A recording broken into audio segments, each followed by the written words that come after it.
Present in Philadelphia, a Beasley Media Group station, live from the Comcast Business Studios. 97.5, The Fanatic. John Kincade, Andrew Salciunas. This is Kincade and Salciunas. 97.5, The Fanatic, and 97.5thefanatic.com. That is more like it. They did what we wanted them to do. And what do you know? They played great football. It is so nice to watch a dominant win.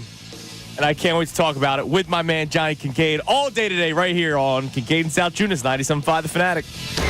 This is Kincade and Salciunas. Yesterday, the Eagles beat Joe Burrow and the Bengals to earn their first ever victory in Cincinnati and bring their record to 5-2. Now they get ready to face Doug Peterson and the Jacksonville Jaguars. Kincade and Salciunas. John Kincade, Andrew Salciunas.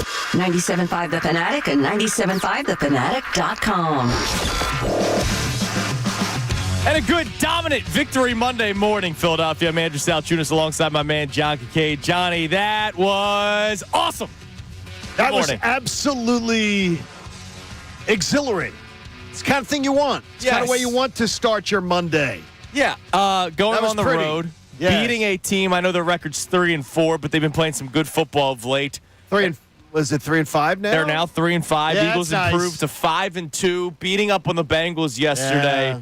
Back-to-back weeks where the Eagles win by more than 2 scores. Remember, before the Giants game, it had almost been a calendar year since they've done that, and now all of a sudden they do it in back-to-back wins. And for all the naysayers, it was just the Browns, it was just the Giants, what now? Was it just the Bengals? Because that's a good football team that I don't think their record tells the true story. And the Eagles go in there and completely beat the doors off of them. 10 points in the second quarter, 14 points in the third quarter, 13 points in the fourth quarter, icing the game, defense making stops left and right.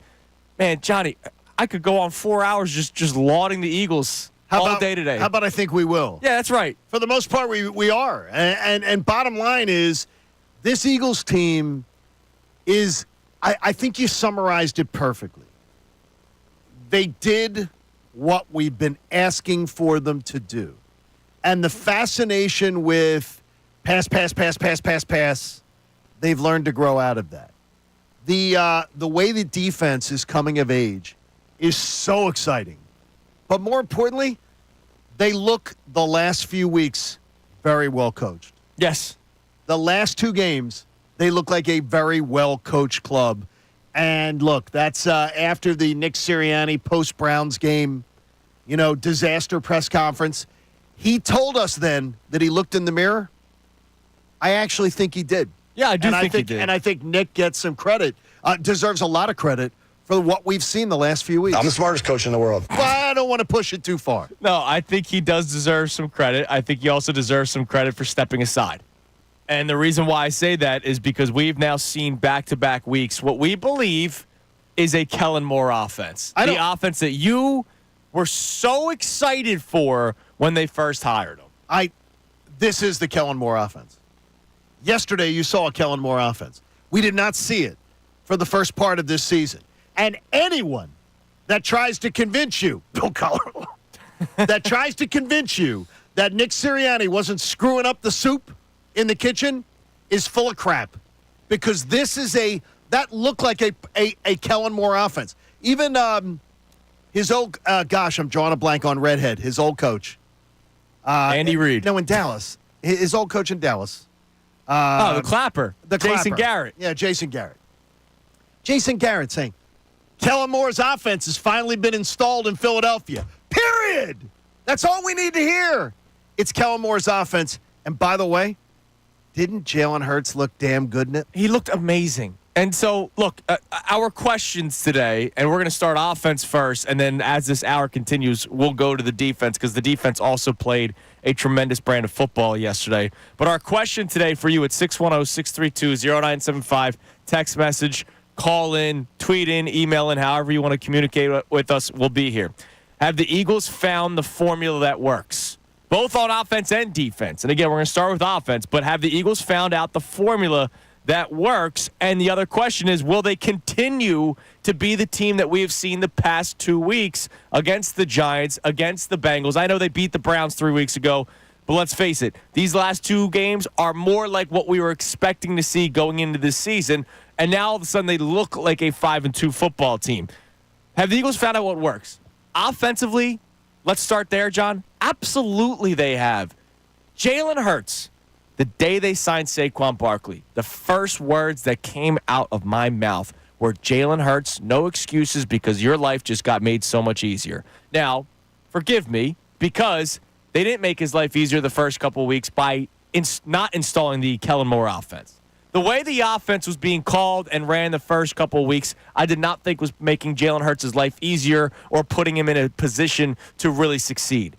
Yesterday, dude, the times they did pass, guys were open all over the field.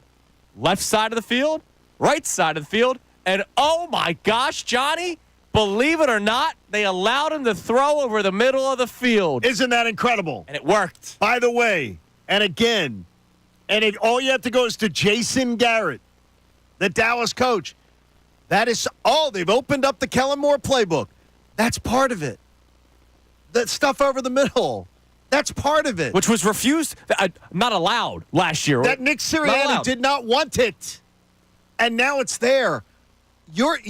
I need to see a lot more out of Jalen.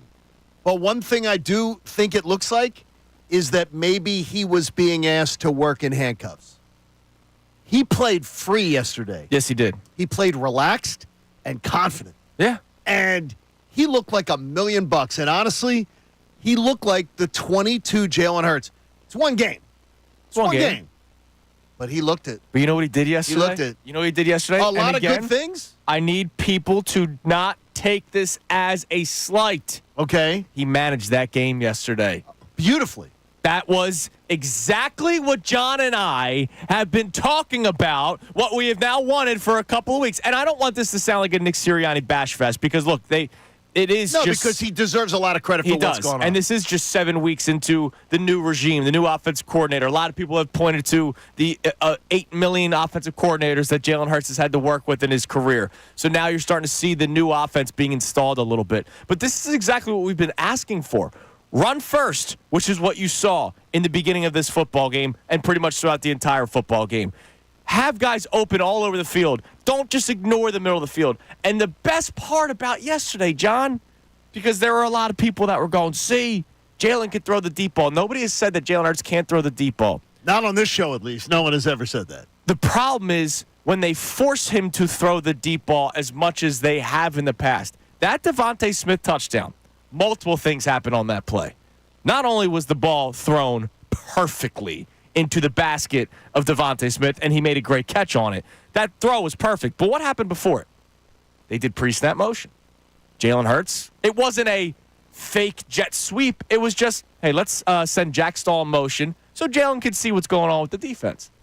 And then let's do a play-action handoff, fake handoff to Saquon Barkley. Which was executed perfect. And you know why it works? Because they actually ran the football. Exactly. One of the things that the Eagles have done in the past that a lot of football teams fall victim to, and I don't know why, they'll throw the ball 5 times in a row, and then they'll do a play-action pass. Who's falling for that? Nobody. But when you're running the ball consistently, either 50-50, 60-40, 40-60, but it's pretty balanced, a defense has to be honest. So they actually think they're going to hand the ball off to Saquon Barkley in that situation, which helps out the defense. It might make the safety freeze a second, and that's why Devontae Smith is open downfield for a touchdown. That play was executed because of the way the game plan was set up and because Jalen Hurts was more comfortable, as you said. Also, too, though, as you point out very adeptly there, they sold it.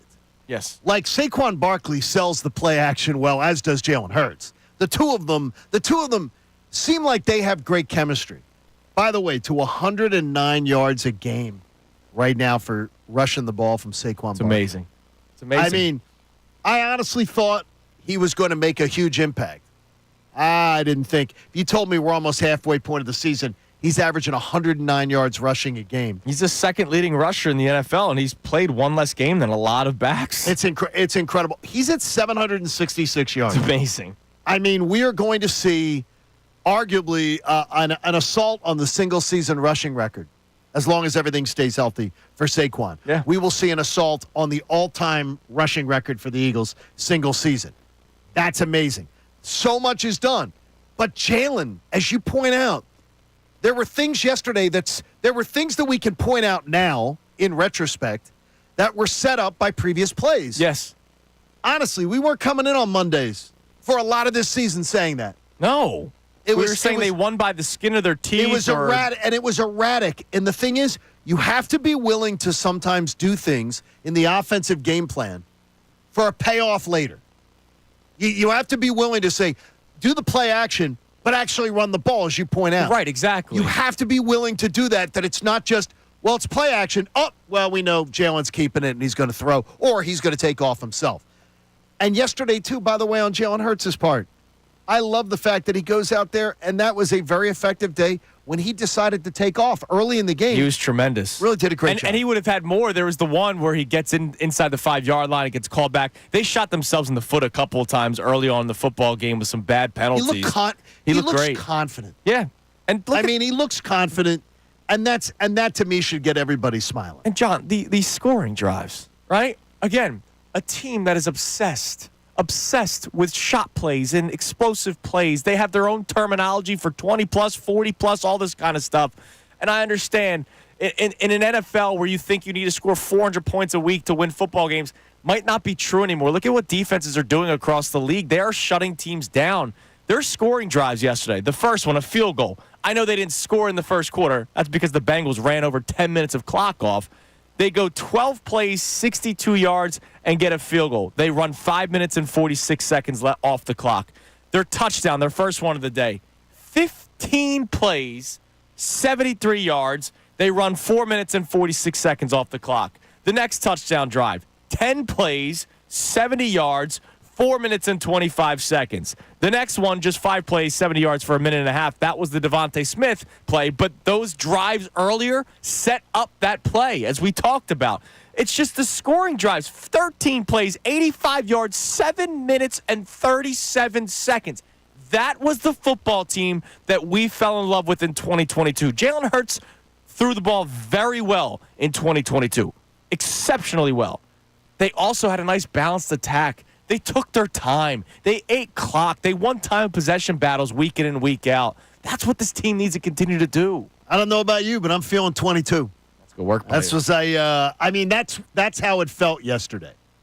That's how watching that game, and more importantly, it's another fourth quarter where I was thinking, our man Cooper Salciunas likes his cars. Yes, he does. He likes playing with his cars.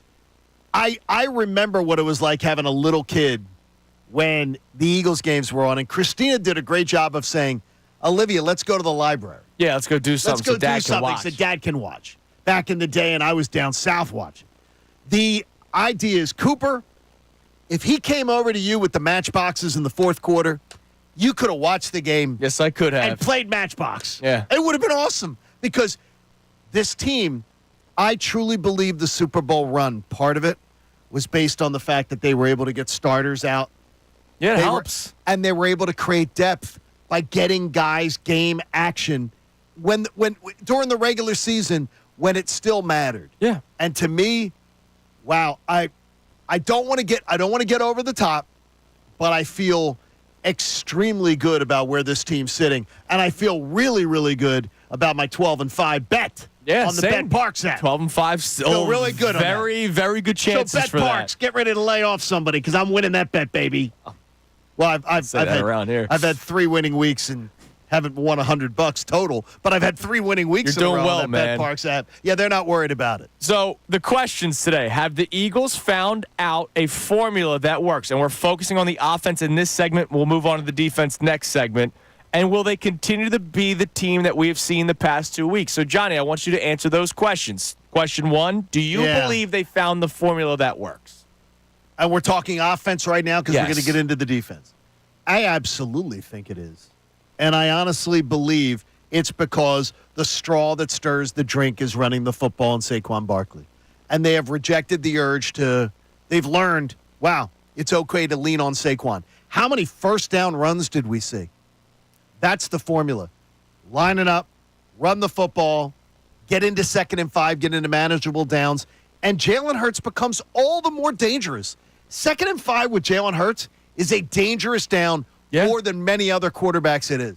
Yeah, because yes. of all the millions of things that he can do. They have found a formula that is now, as of this morning, gotten them to 10th in points per game. And oh, by the way, I got to say this because I'm just kind of looking at the game chart here. Yeah. Evan McPherson missing that field goal may be one of the reasons why they won the football game. Because when they were down 10-3, so their opening drive where they kicked the field goal and they make it 7-3, they went run, run, run, pass, run, run, pass, come back for a penalty, run. They ran the ball majority of the drive. The Bengals make it 10-3. And remember, they're picking apart the Eagles' defense, right? They're picking them apart early on. The Eagles come out for their second drive. Pass, pass, pass. It was 3, wasn't it? Yes. They went away from their game plan because it almost seemed like they panicked. The missed field goal from Evan McPherson keeps it at a one-score game. Then they do the 15-play, 73-yard drive before the first half. They wanted to burn clock so that the Bengals don't get the ball back one more time before halftime. They tie the game at 10, and then they can go right back to what they wanted to do from the beginning, and that was run first. That was one of the biggest moments of the game, was the fact that McPherson misses that field goal. The Eagles burn the clock smartly. Like Nick Sirianni deserves credit for that. He does, absolutely Let's burn the clock so Cincinnati doesn't have a chance before halftime. You burn the clock, you score the touchdown, you tie it at 10, and then to start the second half, you can go right back to what your game plan was originally. There was a formula. Yeah, that's the formula. That's the secret sauce. And by the way, there is nobody on your schedule that you should say, we can't try that. Absolutely. I watched the Commanders get run about yesterday a little bit by the Bears. The Cowboys. You can run the football on the Cowboys. You can run the football on the Jags. Those are your next 3 weeks. That's it. You absolutely should be able to stick to this formula and hopefully put up another 3 wins. And so, will they continue to be the team that we've seen the past 2 weeks? I imagine I do your believe, answer is yes. Yes, because Mine of too, that. by the way. Because of that. I figured it would. I mean, How can it not be? well, there are many in this fan base that I believe really need, I think they need an exorcism. I think they need, I'm going to call my buddy Father Casey, see if he can get some holy water That'd be and nice. get out to people's houses. Because I think some people have the demon in them that they can't realize the calendar has turned to 2024. This is a different team, different coordinators, different year. And that offense is showing you, they're making you slowly a believer. We didn't see that the last 2 months of the season last year. No, we didn't. And it's totally understandable. No, by the way, we didn't see it the first month and a half this year. No. Now, all of a sudden, You it's gotta- more of what we want it to be. Correct. And that's where I think we're heading in the right direction. Absolutely. In a big way. So have the Eagles found the formula that works for their offense? And do you believe they can continue to be the team that we've seen the last 2 weeks? Let's start there at 610-632-0975. Here's Nick Sirianni yesterday, still having trouble with, I believe, the definition of identity. That's okay. Oh, here we go. He had a good day yesterday. I don't want to bash him too much, but here's Sirianni talking about it. Identity gets overblown. I really believe that. Like, what's the identity? I tell you, I've told you guys this a bunch. Like, our identity is play with great detail. Our identity is to play physical with toughness, and our identity is play together. And everything else changes game week to week. So that's going to change each and every week. Hypocrite. Well, first off, he's wrong. Yeah, he's wrong. But Has anybody even yesterday, do you say that the Eagles play with great detail? Be honest. the penalties were pretty bad early I don't on. think. Early on. Well, no. They definitely cleaned them up a bit. Yeah. But nobody looks at the Eagles and says, man, that's a team that plays with great detail. That's BS. Yeah. Come on, coach. And my thing is, you can't say a couple weeks ago, hey, don't worry, guys, we haven't found our identity yet. Teams don't know their identity 4 weeks into a season. Come on. And then just 2-3 weeks later say, identity is overblown. Look, Nick, you're in our good graces today. So Yeah, he is in the good I'm going to graces. go easy on you. Your identity, as he said, physical football team, your identity is what the organization has told you it is for the last 25 years. And what's that? Trenches. That's been the identity of this organization. That's why they use first-round picks all the time on defensive linemen and offensive linemen. That's why Quinyon Mitchell getting drafted in the first round was so celebrated, but also still so shocking. Sure. Because we haven't seen that since early 2000s with Lito Shepherd. The Eagles' identity is up front. It's trenches. That's why they always put money toward it. That's why they always put high draft capital toward it. That's why they always value having depth at it. Look at Fred Johnson. Great job, Fred Johnson, against Trey Hendrickson yesterday. Are you kidding me? So like seriously, are you kidding me? I mean, it's Stoutland you. So don't give me identity is overblown when that is your identity. That's what the organization's identity has been for the last 20-plus years. I want to play one more clip for you. Here's Jalen Hurts talking about the offense trending forward. Just continue to trend forward. I don't think we're there yet. I think we're slowly finding it and trying to piece things together. Ultimately, it comes down to cadence and rhythm and how we play, and then in the end, optimizing all of the talent that we have. I think you are starting to find it. I absolutely think I think you starting to found find it. Like I think you found the game plan yesterday. Now the question is, will you resist the urge to move away from it? Will you resist it? Because he loves to fiddle. He loves to stick his nose in there. Yeah, but you know what? If Kellen Moore's running the show and he's realizing it's working the way that it is, stay away. No, will and do he, what though? you do well, which is motivate. Will he, though? That's what I worry about. But Nick, you've done a beautiful job. Yeah. Let's keep it going. Three straight wins for the Philadelphia Eagles, now 5-2 on the season, 37-17 in Cincinnati, a place that they've never won before, which is great. Coming up next, I told you, the question to start, have the Eagles found the formula that works for the offense, and will it continue? Defensively, we do the same thing coming up next. Would love to hear from you, 610-632-0975. You can text it, you can call in. It is a Victory Monday morning show today, Giant. This is amazing. There were some violations on the fan base yesterday coming up in this conversation. Kincade Salciunas, 97.5, The Fanatic.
6:31 on Kincade Salciunas on a victory Monday morning. Oh, my God, it's so much nicer, Johnny. Doesn't it feel better coming into work? Like, everything's better this morning. Yeah, and look, last week was fun coming into work. Sure. And we didn't do it was just the Giants, but I understood. We did not. Look, I understood where people were coming from when they said it, but what was wrong, and we pointed this out a lot last week, if they barely beat the Giants, those same people that said it was just the Giants would have complained that they barely beat the Giants. Oh, they were lurking. Those people were lurking yesterday. Especially as soon as it was a 7-0 lead for the Bengals, a lot of people started saying, what? Oh, yeah, see, you were able to slow down the Giants, you were able to slow down the Browns, but you're not going to be able to slow down Joe Burrow and the Bengals. And to Joe Burrow and the Bengals' credit, they went downfield, pew pew pew, and to start the first quarter. I mean, it was amazing. Not amazing to be an Eagles fan. 7 third downs allowed, 7 for 7 on third downs on that opening drive. They just executed it perfectly, but after that, 10 total points. They finished with 17 points despite a 10-minute first quarter drive that was flawless, and it didn't matter. I'm going to read you a couple. Okay. This defense is atrocious. I just woke up. The Eagles' 2023 defense is back. This team still sucks. Oh, this team sucks. You aren't playing the Browns and the Giants this week. So we did get one of those. This is my Twitter feed yesterday. Who said that? Now, one of them, a bunch of different people. One of them actually came from our own Tyrone Johnson. What? Who was losing his mind after one drive. Oh, I saw the all caps. And Dylan McKinnon was too. I could hear Tyrone raising his voice as he typed it. I could hear it right through the thing. And I literally said, and I'm on the record, you can go look, and I said, I'm not that bothered by that first drive at all. And people were like, you got to be kidding me. That was the most atrocious drive. They're terrible. They can't get off the field in third down. I'm going, not bothered by it. You know why? And I wrote it for 975thefanatic.com this morning. I actually watched the Jim Johnson era. Now, I realize for a lot of fans, they maybe didn't experience it the same way. You were a young pup. Jim Johnson, his whole idea was, and even from an interview I found in a Tampa Tribune that they talked to him, he goes, I've always been a believer in the rope-a-dope. So I read more because I remember it. He always played sort of passive on the first series of a game. The first defensive series, he's figuring, I'm hitting their scripted plays. Yep.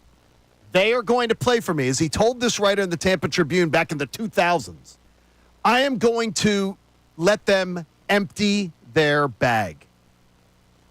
These are their favorite plays.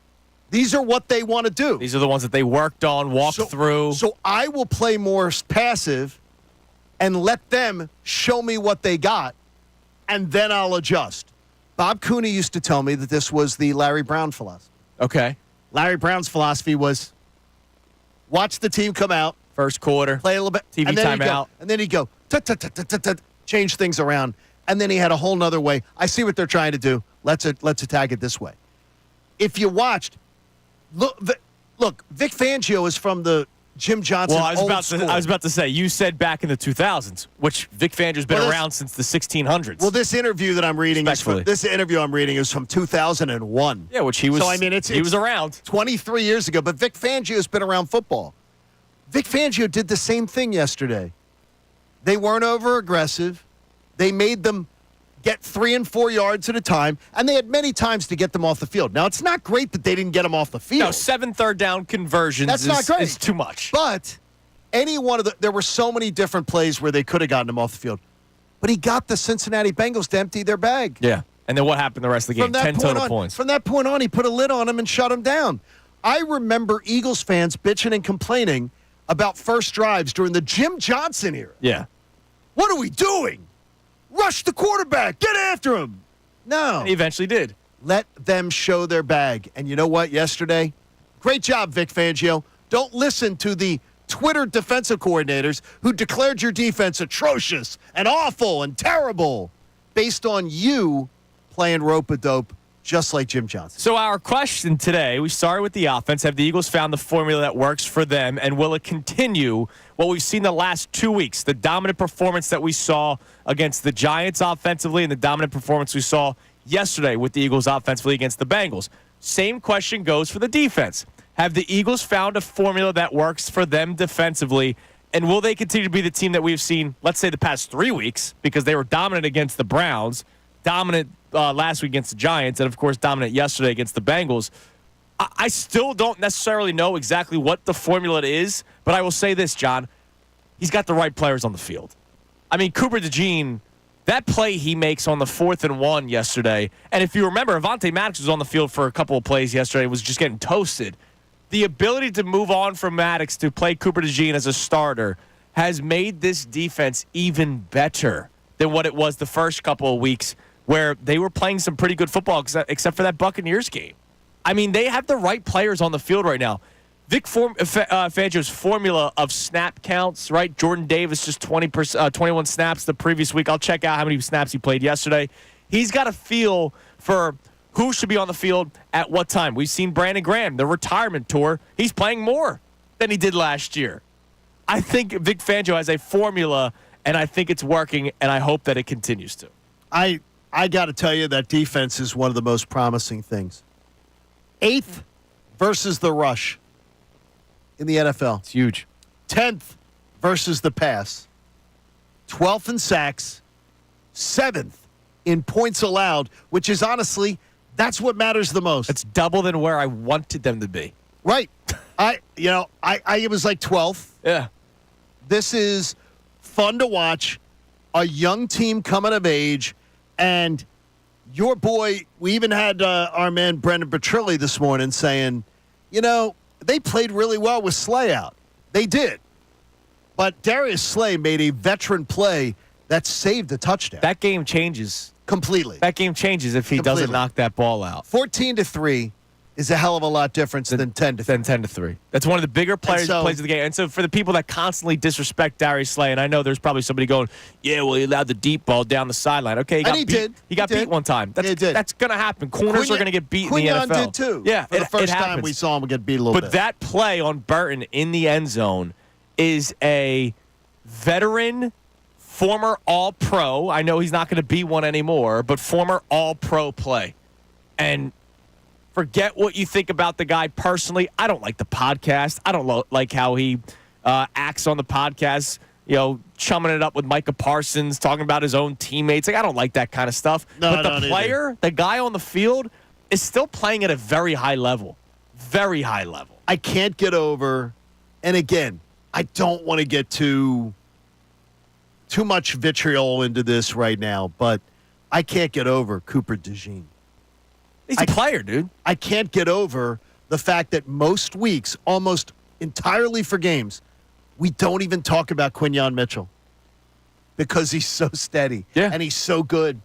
I can't even right now. I'm scratching my head, going, "Wow, this team has a chance to be great, not just good, great." And they've done things this year while they're in their championship window to get a hell of a lot younger. Yeah. To extend the Window Nation window of opportunity. And the salesman. And the Salciunas used the door. Yes. They got the door. It's the door of opportunity. So they use the door. They can walk right through the door if you don't want to climb in a window. I'm so inspired by the young defense. By watching Nakobe Dean, by the way. Nakobe Dean, who a lot of people were labeling a bust. And by the way, if you thought he was a bust, you're not an idiot. You're not like, I think it was an over-the-top take, but I understand where you got there. You were frustrated as hell. They may also have found a way to utilize him, which we talked about last week. That's 3-4 games in a row where he is making an impact. Yeah. Nolan Smith, another guy. Bust. Nah. Hold up. Nolan Smith, 3 games in a row with a sack. Yep. Again, finding a way to use him. finding the most appropriate way to use them. which the previous regimes have not been able to. That's Vic Fangio, baby. Damn right it is. By the way, And I'm a Fangio. I know you are. I am a Fangio. Your snap count in terms of percentages for the line. Yeah, let's hear. So Jalen Carter's 78%. That's good. I want him to be on the line of scrimmage a lot. That's honestly a little more than I want. Okay. A little more. But it's all right. That's good. Everybody else cycled in just beautifully. Milton Williams, 48% of the snap. Josh Sweat, 66. Nolan Smith, 52. Jordan Davis, 38. Bryce Huff, 38. Brandon Graham, 36. Trevor Booker, 9. Done. Like, he just cycles Who? guys in. Who? Trevor Booker, man. Trevor Booker. Is it Thomas Booker? I don't Thomas, know. Thomas Booker. I'm Booker. sorry. Who's Trevor Booker? No, I don't care. Guess what? Trevor Booker played Booker, in the NBA. baby. Yeah, I think he did. Played for the Jazz. Was he I thought he was a process guy. You love those process guys. Right, I do. Well, All right. this is a good morning. So, we want to hear from you. 610-632-0975. You can text and you can call. And our question today, have the Eagles found out a formula that works? If you want to answer on behalf of the offense or the defense or both, feel free. And will it continue? What we've seen the last couple of weeks, will this continue? That was a freaking statement win that we saw yesterday against a good football team in the Cincinnati Bengals. We'd love to hear from you, 610-632-0975. And I will say this, John, there's one thing in the game plan or the playbook that I hate that needs to be eliminated. Oh, I think I know what it is. I'll tell you about it next. It's Kincade Salciunas, 97.5, The Fanatic. Now is the time to become a fanatic.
Good. It's presented to us by Pierce Phelps Bryant Heating and Air Conditioning Contractors. Visit nopaybryant.com. Don't forget, on Football Mondays following an Eagles Sunday, Andrew DeCecco will be joining us at 8:10 to do his check-in. And if you remember, 1 week ago today, he was very chesty about the Eagles' chances to beat the Bengals. And honestly, I made him revisit it on Friday. Yeah.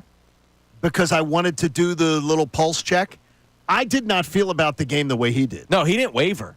No, he came out with it last Monday on this show. That's why you got to be listening. And you know what kind of a dork he is. He's a wonderful football dork. He's a football dork, yes. He's a football dork. And look, I'm a geek, so I can say that. He studies. He will talk. Honestly, when I first met him, Andrew DeCecco just sitting down there in the press box at Eagles games, we'd be talking pregame, and I thought, oh, I've done my homework on this matchup. Yeah. And he would literally say something like, well, watch Dallas Goedert against their linebacker because it's a really big mismatch and everything like that. And I'm going, I don't see Dallas Goedert that much. And it'd be like, he'd be spot on. First drive. Yeah. They're picking on it. He watches these things, so be sure to tune in a little bit later. 8:10. Can't wait for it. All right, we're going to get to the texts and the calls in a second. But, Johnny, I need this removed from the vernacular? the playbook. Oh, from the playbook. From the playbook. Okay. Any sort of screenplay. Holy moly. I've never seen a team struggle so much. And again, I'm kind of saying this laughing, but at the same time, I'm serious. I've never seen a team struggle so much with a screenplay, whether it's the wide receiver pass to Devontae Smith that loses 2 yards again. Last week against the Giants and the week before that against the Browns, they tried numerous screens with Saquon Barkley. It's either not thrown well, it's either blown up, somebody's not in the right position. It's every single week. The play-action tight end screen that they love trying to do that gets them nothing. I need it removed from the playbook. It's horrible. Okay, you have a top 5 probably offensive line in football. Yes. And honestly, right now, I'm going to say something crazy. I'm thinking right now they have arguably their most deep, the greatest depth they've ever had at offensive line. Well, yeah, I mean, you got guys like Fred Johnson playing both right tackle and left tackle. It's getting better when you're even losing a guy like Jason Kelce. There's more depth now. Yeah. And it's partly because part of the tutelage of Kelce I being will say, though, you know what I mean? the second lane went down, I was like, oh, no. Because I'm not a big Jack Driscoll guy. Okay, I understand that. I was kind of worried the thing about is, that. Look, Jack Driscoll, when you're going from Lane Johnson to Jack there's Driscoll, going to be a fall off. It's a huge drop off. But Jack Driscoll, for a lot of teams, would be perfectly fine. Probably, yeah. You know, as far as to be able to get by. You don't want to get by without him. I'm shocked in the screen game with this Eagles offensive line. They're not better. They're so bad. They're so bad Like at it. Now, to me, that's teaching. I don't know. I don't know what it is. I don't know what it is. But whatever it is, something's wrong. Yeah. Something's wrong. So with just it. get rid of it. Do what you used yesterday. Everything that worked, keep it. And again, get rid of the screen passes. Okay, wait a minute. That's like the first, other than attacking the sky's falling defense fans. Let me get my tweets out. This defense is atrocious. They suck. After one drive.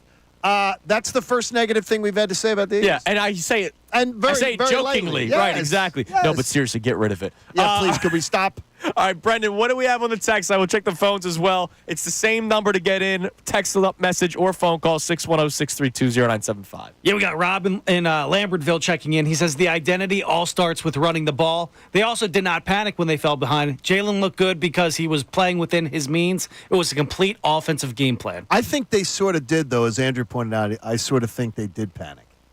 That second drive, they panicked. That second drive, they panicked. When it was 10-3 and you saw the defense get gashed the way that it did. Pass. Yeah. And that was their worst drive of the game. It made no sense. They punted. They only got 18 yards. That was their worst drive of the game. They went away. He only attempted 20 passes yesterday, and 3 of them came in the second drive to start the drive. I don't understand it. Like, I don't understand the desire to panic like that. And they've done it a couple times When this you year. have all of this talent on offense. Yeah. And you had you had your full complement of players. Correct. You know, so yeah. And you just say it, like the amount of attention that A.J. Brown and Devontae Smith get from opposing defenses. Again, Saquon Barkley, the reason why he's so dominant, and it's because he's an amazing running back within itself. But he's even more dominant with this team because he has a quarterback and he has wide receivers around him. Whereas in New York, it was, all right, we're going to put 8 guys in the box, and if Daniel Jones has to beat us with his arm and his legs and we lose, that's shame on us. Like, with this team, you can't load 8 guys up in the box because you have to make sure that you're defending A.J. Brown and Devontae Smith and Dallas Goedert when he's healthy and now Grant Calcaterra. Like, you have to do that kind of stuff. And then that opens things up for Saquon Barkley. And the second they start loading up the box a little bit, like you saw in the play action pass, boom, Devontae Smith opened downfield for a touchdown.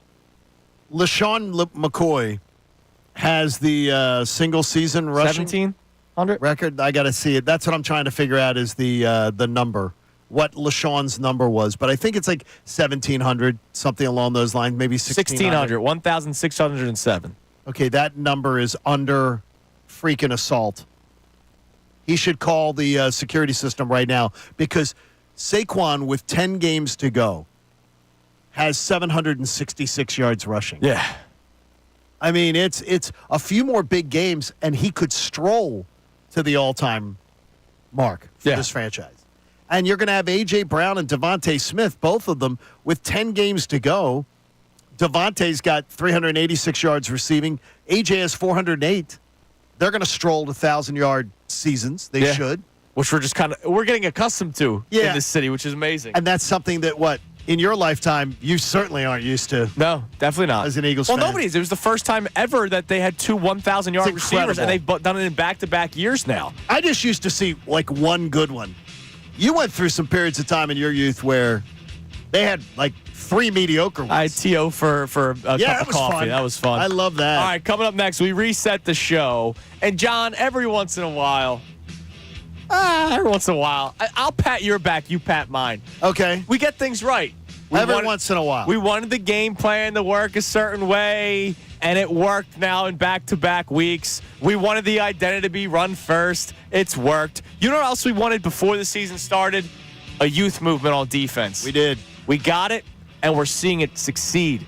We'll talk about that next. It's Kincade Salciunas, 97.5, The Fanatic. Fanatic Sports Update. Jalen Hurts and the Eagles roll. I'm Brendan Gunn, and this update is brought to you by Groundworks, your expert for basement waterproofing and foundation.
It is 7 a.m. on Kincade Salciunas here on 97.5 The Fanatic on a Football Monday, which is presented by Pierce Phelps, Bryant Heating and Air Conditioning Contractors.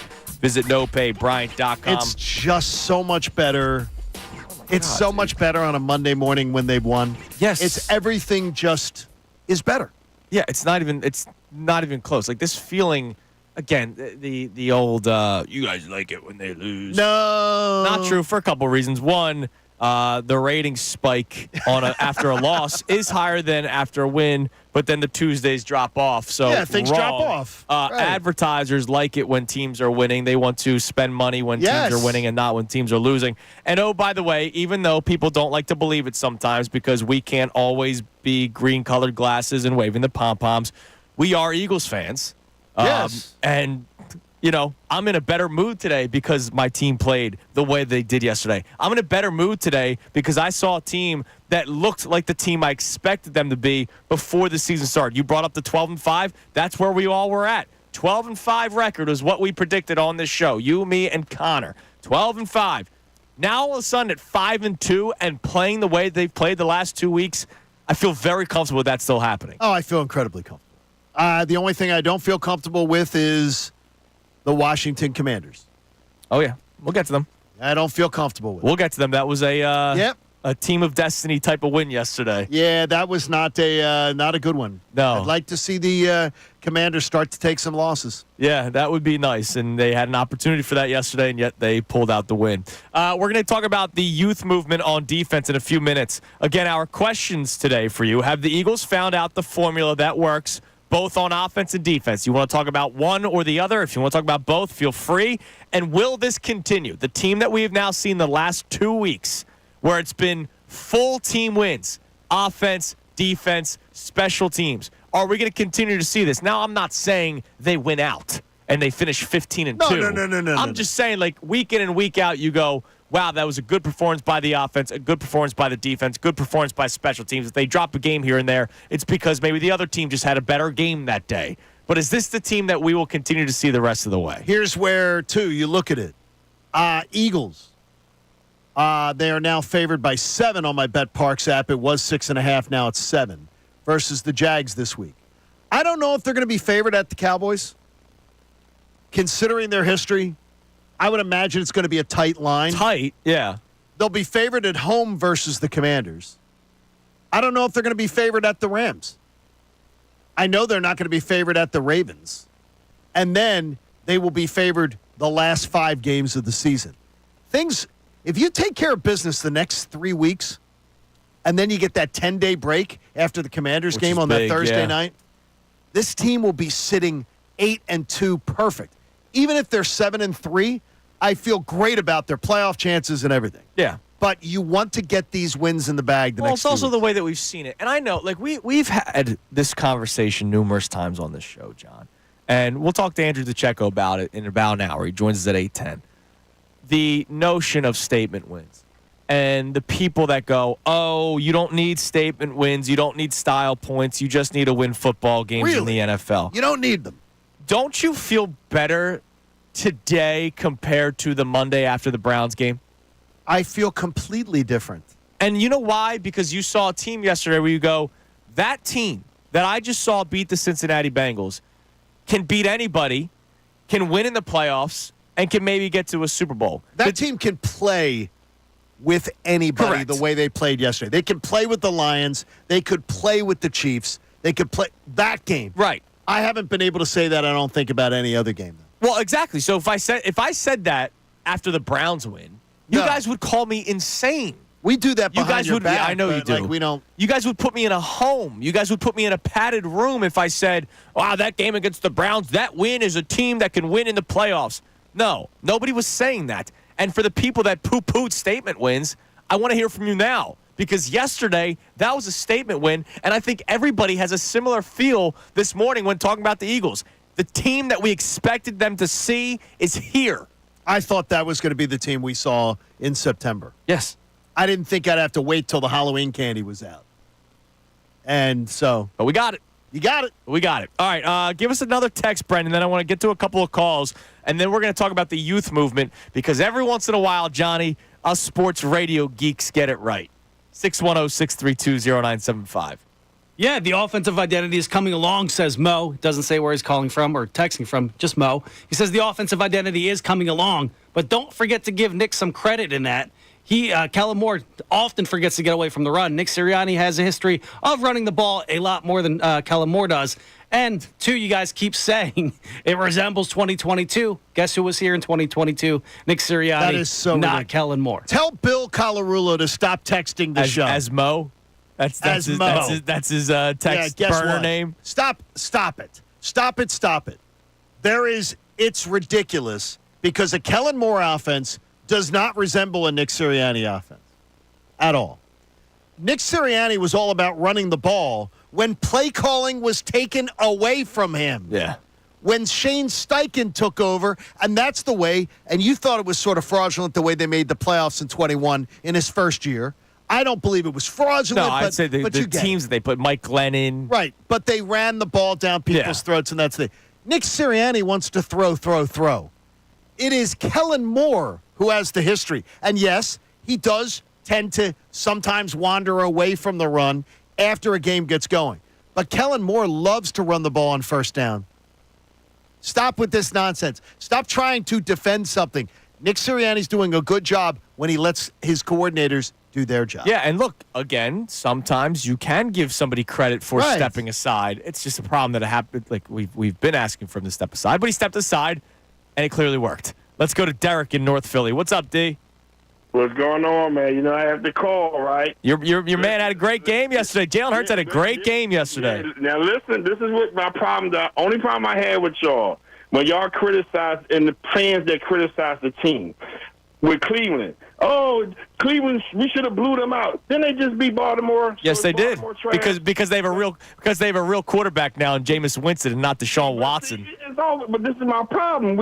Y'all always make excuses. Now, the Eagles. But here's the deal, What are you Derek. talking about? But Derek, I've said this numerous times on the show, so I'm not going to say this just to go against your point just now. I don't care about what other teams do. I watch my football team. I watch the rest of the league, but I hold my team to their standard. And the way they played against the Browns is not to the standard that I expected them to do. Yesterday, they played to a level of a standard that we had coming into the season, or I should say expectations, and they did that And yesterday. we played Deshaun Watson. We played the worst quarterback in the NFL. All right, now, wait a minute. Let me say two things, and I'm going to let y'all respond. New England. Y'all complain about us struggling against New England. We're learning. We didn't play New England. They haven't played New England. I mean, shit, I can't. It was a team that just wait. Forget that. But we're learning a new offense and a new defense. Let us get time to gel. Yeah, can I ask you something? What are the Commanders What are the Commanders doing with a rookie? Wait a minute. We will trash them. Derek? I agree. Derek, you're saying Derek, you're telling me that with all of this offensive talent, we have to be patient. The Commanders are learning a new offensive system with a rookie quarterback and less talent. And who have they played? Get out of here. Would you just stop it? Stop it with that nonsense. Who have they played? Stop it. Just Thanks give for the somebody call, give somebody a compliment. And how about this? My gosh. Yes, the Eagles are learning a new offense under Kellen Moore, but I think they're learning a new offense from the last 2 weeks. Yes. Because the offense that are. we've seen the past 2 weeks is more of what we were expecting to see and wanting to see. It was not what we saw the first 4 weeks of the season. I mean, my gosh, stop it. 5 weeks of the season. Stop it. Yeah. They blew out the first place Cardinals, the Commanders, by 27 points. They blew out the Browns by 21 points. They lost to the Ravens by 7. They blew out the Panthers by 33. I don't care about that one as much. I mean, oof. It's just, look, stop saying that who have they played nonsense. I mean, we don't have to diminish what We've both the lost to Commanders have Tampa done. Bay, by the way. Yeah, exactly. All right, let's go to Kevin in St. Louis. Kevin, you're on 97.5 The Fanatic. Kevin. Hey, what's up, guys? What's up, up, buddy? Kevin? Yes. Hey, I just want to pretty much talk about how they did. I believe they found the formula somewhat on defense.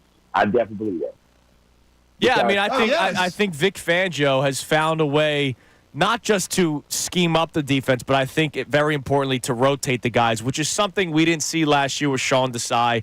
And that might not mean because he sucked. It might just be he's inexperienced. It might mean that he sucked. It might mean that he sucked. I think. Where is he working now? Right. But Vic Fangio has found a way to rotate these guys so that they're not gassed by the fourth quarter. Hopefully won't be gassed by the fourth, month of the season.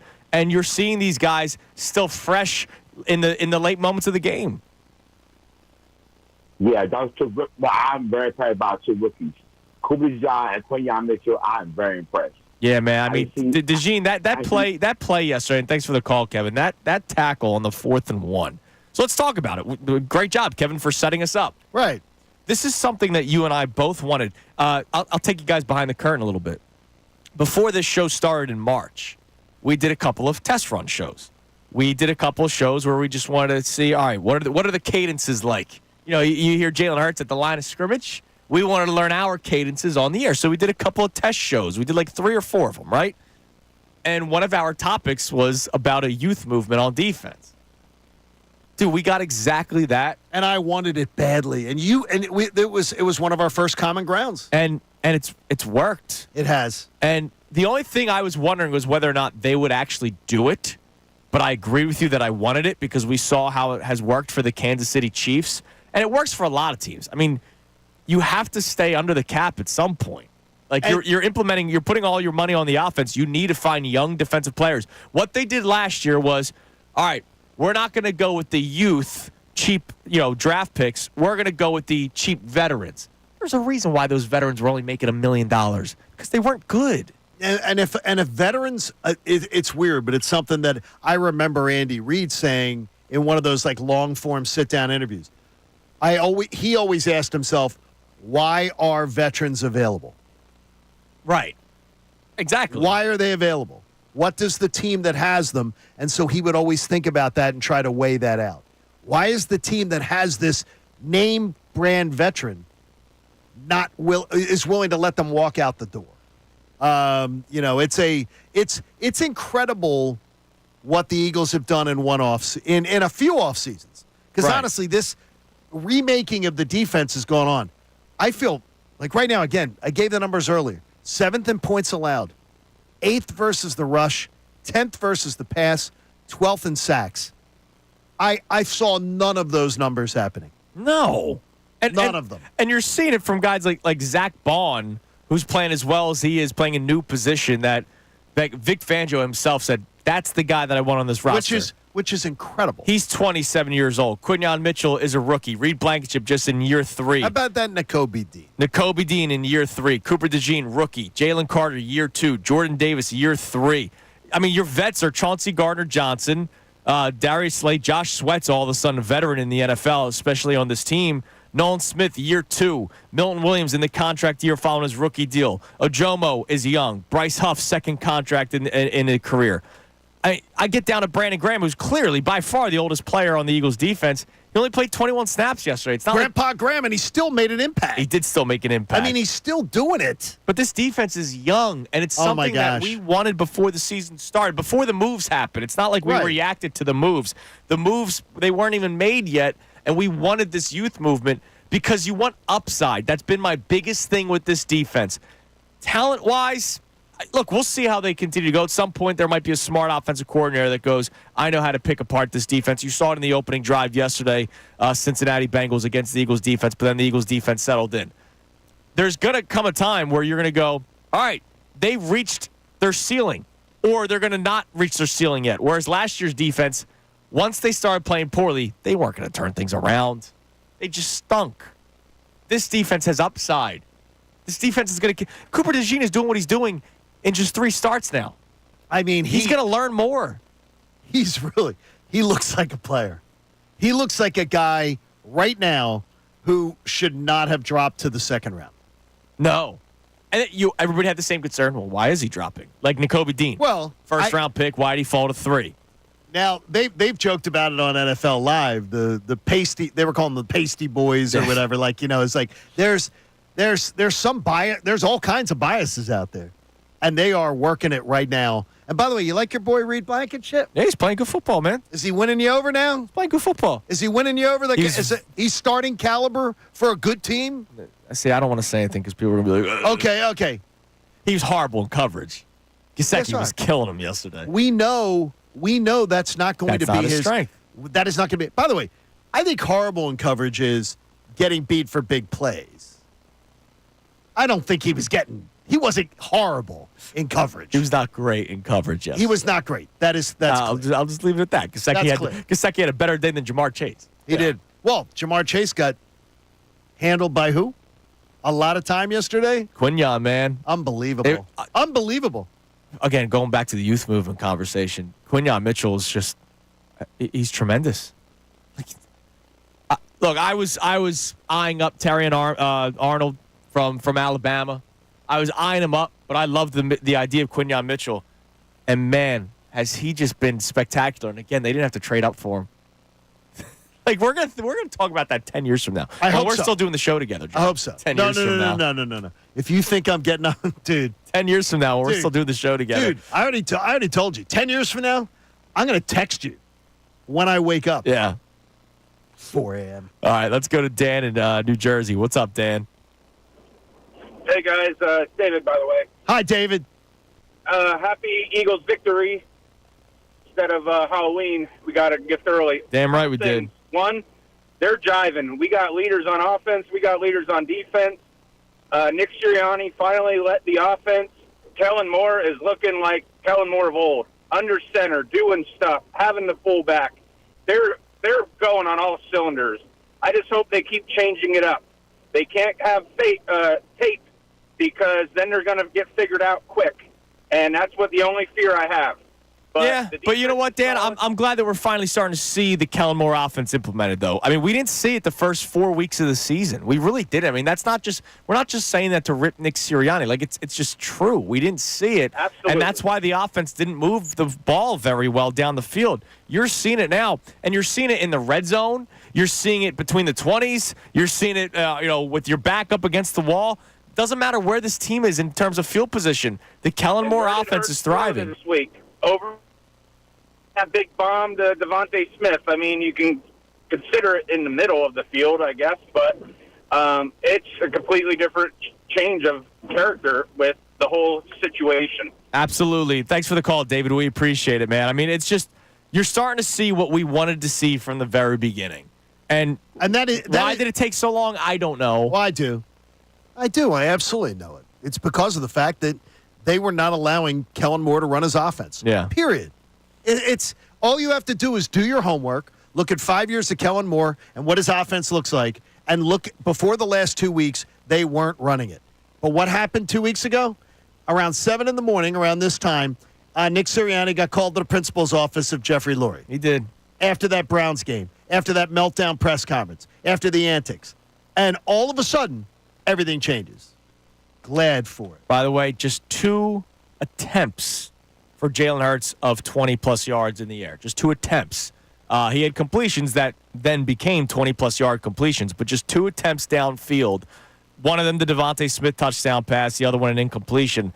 This is what we're talking about. Simplify the offense for Jalen Hurts. Let him be a game manager. These aren't disrespectful things. These are things that John and I have believed suit him and this offense. They did things between the hashes yesterday or close to the hashes. They did. It wasn't just down the sideline. It wasn't Jalen Hurts rolling to his right. They used the entirety of the field yesterday, and they ran the ball more than they passed. This is not a shot at Jalen Hurts. This is just what suits this offense the best, and that's why you saw their best offensive performance all season long yesterday. All right, you can climb in on the text line or the phone line, 610-632-0975. I want to talk about this coming up next because not only was that a great win where we got to actually enjoy ourselves, I think yesterday afternoon, was a win that swings the entire season. Really? You know how we're in this is bold. We're in the swing state. Yeah, we are. Yesterday, but I can't tell by all the ads. Yesterday was the swing game. Oh, okay. One way or another, it was the swing game for the Philadelphia Eagles. We'll discuss that next. We'll get more of your texts and calls as well. It's Kincade Salciunas on a Victory Monday, 97.5 The Fanatic.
Kincade Salciunas on this beautiful Monday morning here at 97.5 The Fanatic. I did something for the first time in the Kincade and Salciunas era. You washed that jersey? No, I have not washed this jersey, and I can't tell you how long. Not a spoiler alert there, but go on. I started my car and then went back into the house to finish getting ready for the day. It was freaking 32 degrees this morning. Wait a minute. You started the car. Does the car need you to do this? I don't have an automatic starter. No. Does the car need you, like if you don't warm up the car, it's not going to run right? No. I want to be comfortable in the car. Wow. Wow. Do you hear this guy? Yeah, I'm shocked. I thought that was pretty obvious. Like you just wanted to get warm because it was 32 degrees because it was out. 32 degrees outside. You know me, I like the cold, but Maybe John should have started his car and his brain a little bit today. He's waking up. How about that? Hey, I'm just going to say I'm sorry, to you, I don't have driver gloves. Like, do you wear gloves when you drive? No. It was 32 degrees, so I started my car for 5 minutes. I come out, the garage is probably like 67 degrees. Oh, well, I don't park my car in the garage. You have a garage? Yeah, but I got all the Cooper stuff all over the place. You got junk all over your garage. Go get a Bagster. So tired of hearing this nonsense. This guy's always a salesman. Get a Bagster, baby. All right. It's a dumpster in a bag. We're in a swing state, Johnny. We are, and I couldn't tell yesterday trying to enjoy an Eagles game. This candidate hates babies. This candidate wants to destroy your life. Just wait till the first spot on this next commercial break. Your taxes are about to get 10 times the amount right now. I'm so tired of it. These next 8 days are going to be the longest decade of our lives. Well, John. It's terrible. Politics aside, we watched a swing game yesterday for the Philadelphia Eagles. Okay, tell me about this. The Eagles winning yesterday and the way that they won uplifts the entire city and puts belief and faith back into numerous people. Jalen Hurts, the way that he played, Kellen Moore, and Nick Sirianni in terms of figuring out the identity, even though Nick Sirianni doesn't believe in that word, the identity that this is a run-first offense, that they shouldn't be so reliant on deep shots downfield. Okay. The defense, we found out, is real. It wasn't just the Browns and just the Giants. They held that Cincinnati Bengals team in check following that first drive. They did a tremendous job yesterday keeping that team to just 17 points. We now are uplifted by this Philadelphia Eagles team. Had they lost, we would have said, okay, so they beat the Browns and the Giants. If they couldn't, let's say the score was reversed, 37-17. The Eagles lost. Oh, man, the defense is inexperienced, and the offense can't keep up with other top offenses in the NFL. Okay. Yeah, we would have probably said that. The fact that they won the way that they did yesterday changes everything for us. It changes what I believe a lot of callers and texters and listeners believe, because we were the ones that were getting some pushback. Forget before the season started. This past week after the Eagles beat the Giants, there were people that were trying to come on these airwaves saying it was just the Giants. It was a swing game for a lot of people, I think, yesterday. Okay, do you believe that these people are going to be, people of integrity? Because nobody has integrity. Well, no, a lot of fans do not. Yeah, nobody has They integrity. they will continually say, oh, yeah. Well, but they're just waiting. They're lurking. Yesterday, I saw it in the first quarter. People were lurking to trash the defense. They were just waiting. I'm going to trash this Oh, I'm just waiting. This defense is atrocious. They're terrible. This team sucks. See? This is just what we told you. And then it all went away. I don't believe there's a lot of integrity for these people. Okay. But I think first quarter aside, now that the game is over, I would imagine there are a lot of people feeling a little bit more confident than they were in the first quarter, feeling a little bit more confident than they were Monday morning last week, Monday morning the week before following the Browns win. That's fair. That's fair. So I believe it was a swing game. As we live in a swing state. Well, we do. Work in a swing state. I don't live here. Yeah, you don't. You visit. Yeah, I visit. You live in the land of the roundabouts. We work in a swing state. I think we watched a swing game last night for the Philadelphia Eagles. That's fair. All right, let's go back to our text, and then we'll get to some calls. 610-632-0975. Did the Eagles find a formula that works for their offense and their defense? You can answer for one or the other or both if you want to. And do you believe this will continue? Do you believe that they will continue to get better week in and week out, or sustain this level of talent that we saw yesterday? Because we saw it on both sides of the ball. What do we got on the text line, Brendan? Yeah, we got Anthony in South Jersey checking in. He's impressed, particularly with one guy on the offense, and it is the guy. Jalen looked amazing yesterday, like the old Jalen we all know. Throwing across the middle. That time to Smitty for a 45-yard touchdown pass. The run he had for the touchdown, he looked fast again. After the second drive, he was 14 for 14. And no turnovers. Give that man his flowers. That's QB1. He does deserve his flowers. I mean, That's why we pretty much led with that today. And again, because I saw a guy tweet at me yesterday, John. Wow, it was right after the Devontae Smith touchdown pass. Okay. Wow, that was a pretty good throw for somebody you called a game manager. Again, That's so ridiculous. Game manager. Some people take it as a slight. I believe Jalen Hurts, when the game is operating the way that I think it suits him best, which is a run-first offense, when you're running the ball effectively, the RPO is better, right? Yes. Because now you have to actually be ready for him to hand the ball off to Saquon Barkley. And if he doesn't hand it off, that might mean that somebody's open downfield. There's so many different things that went right for the Eagles because of the style of offense, because the way that offense was managed by Kellen Moore as the offensive coordinator and the quarterback who played like a game manager yesterday. And this is a positive thing. I'm not saying this in a negative way. People took that as such a slight. No, I mean, it's ridiculous. And more importantly, if you're a Jalen Hurts and you're just one of the Jalen Hurts truthers and you don't want to accept any critique on his part, I would say to you right now, don't be spiking the football. You don't get the right to just show up like it's Groundhog Day and step up, because if you weren't here when it was bad, and it was bad, admit that it was bad, and then admit that it was great. And John, did we ever say Hurts wasn't a top 10 quarterback? No. Did I ever say? We had him at I believe 7th or 8th. Did we complain about the game plans not helping him? Yeah, we talked about it every week. Did we also talk about his own issues? Of course we did. His decision-making was atrocious. Yeah. And by the way, Dak Prescott's going through it right now. Yes, he is. I think that's his 3rd consecutive game with 2 interceptions. Yeah, that team's a mess. But Dak, a guy who has had a ton of success throwing the football, goes through these things. You got to own it. Just eat it. Yeah. You know what? It's okay. Your favorite player can sometimes suck. Yeah, and that's why I say demand more. Right. And Demand ran first, and then demand more. Let's go to Leonard in Philly. What's up, Leonard?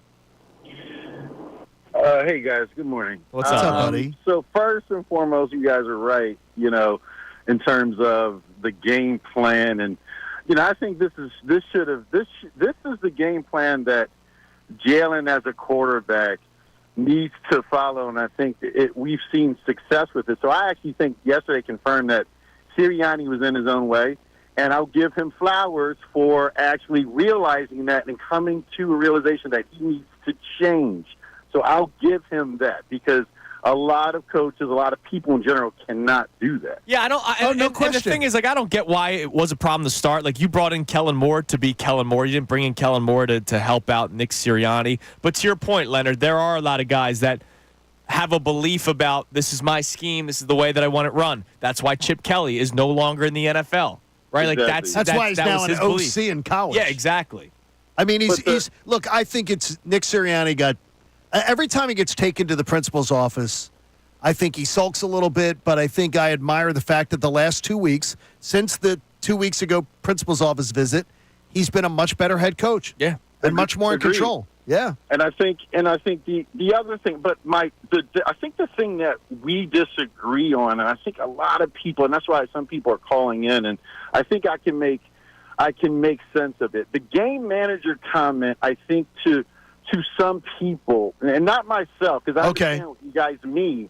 I understand what you guys mean. Like, compared to other quarterbacks, he's not, throw over the middle 30 to 40 times. I think he's a 20 to 25 passer in conjunction with, him running the ball. I think when you say game manager, I think Trent Dilfer, I think Nick Foles, I think and he's better than Trent Dilfer. And thanks for the call, Leonard. What about Phil Simms, Troy Aikman? Right. Troy Aikman's a Hall of Famer that's that. Phil Simms was that kind of guy. There's lots of quarterbacks that have been game managers. Jared Goff had a good game yesterday, right? Jared Goff, baby. Do you want to know how many? Oh, no, dude. I hear Jared Goff sucks. Wait. So Jared Goff doesn't suck? Because I've always heard that here. He doesn't? Do you want to know how many passes? Did you know how many pass attempts he had yesterday? Was it 17? Brendan, any guess? So they had 52 points. He only had 12 passes at some point. So I'm going to say 16. 15 pass attempts That's yesterday. incredible. They won 52-14. Yep. He was a game manager yesterday. He was. They won 52-14. So again, people might take that as a slight. Don't. Because it sometimes for some teams it works. You know why it works for the Lions? Jahmyr Gibbs, overhit again, and David Montgomery. That's why it works. You have Saquon Barkley. Stick with this style of offense. It works. Don't let your ego get in the way. Do you want to win, or do you want to win your way? And you're willing to lose over just winning another way that's easy. Yeah. Go the easy way. Which is what the last 8 weeks of the season was last year, by the way. Nightmare. All right, coming up next, why it's so great to have a real running back like Saquon Barkley. It was on display yesterday. It's been on display all season long.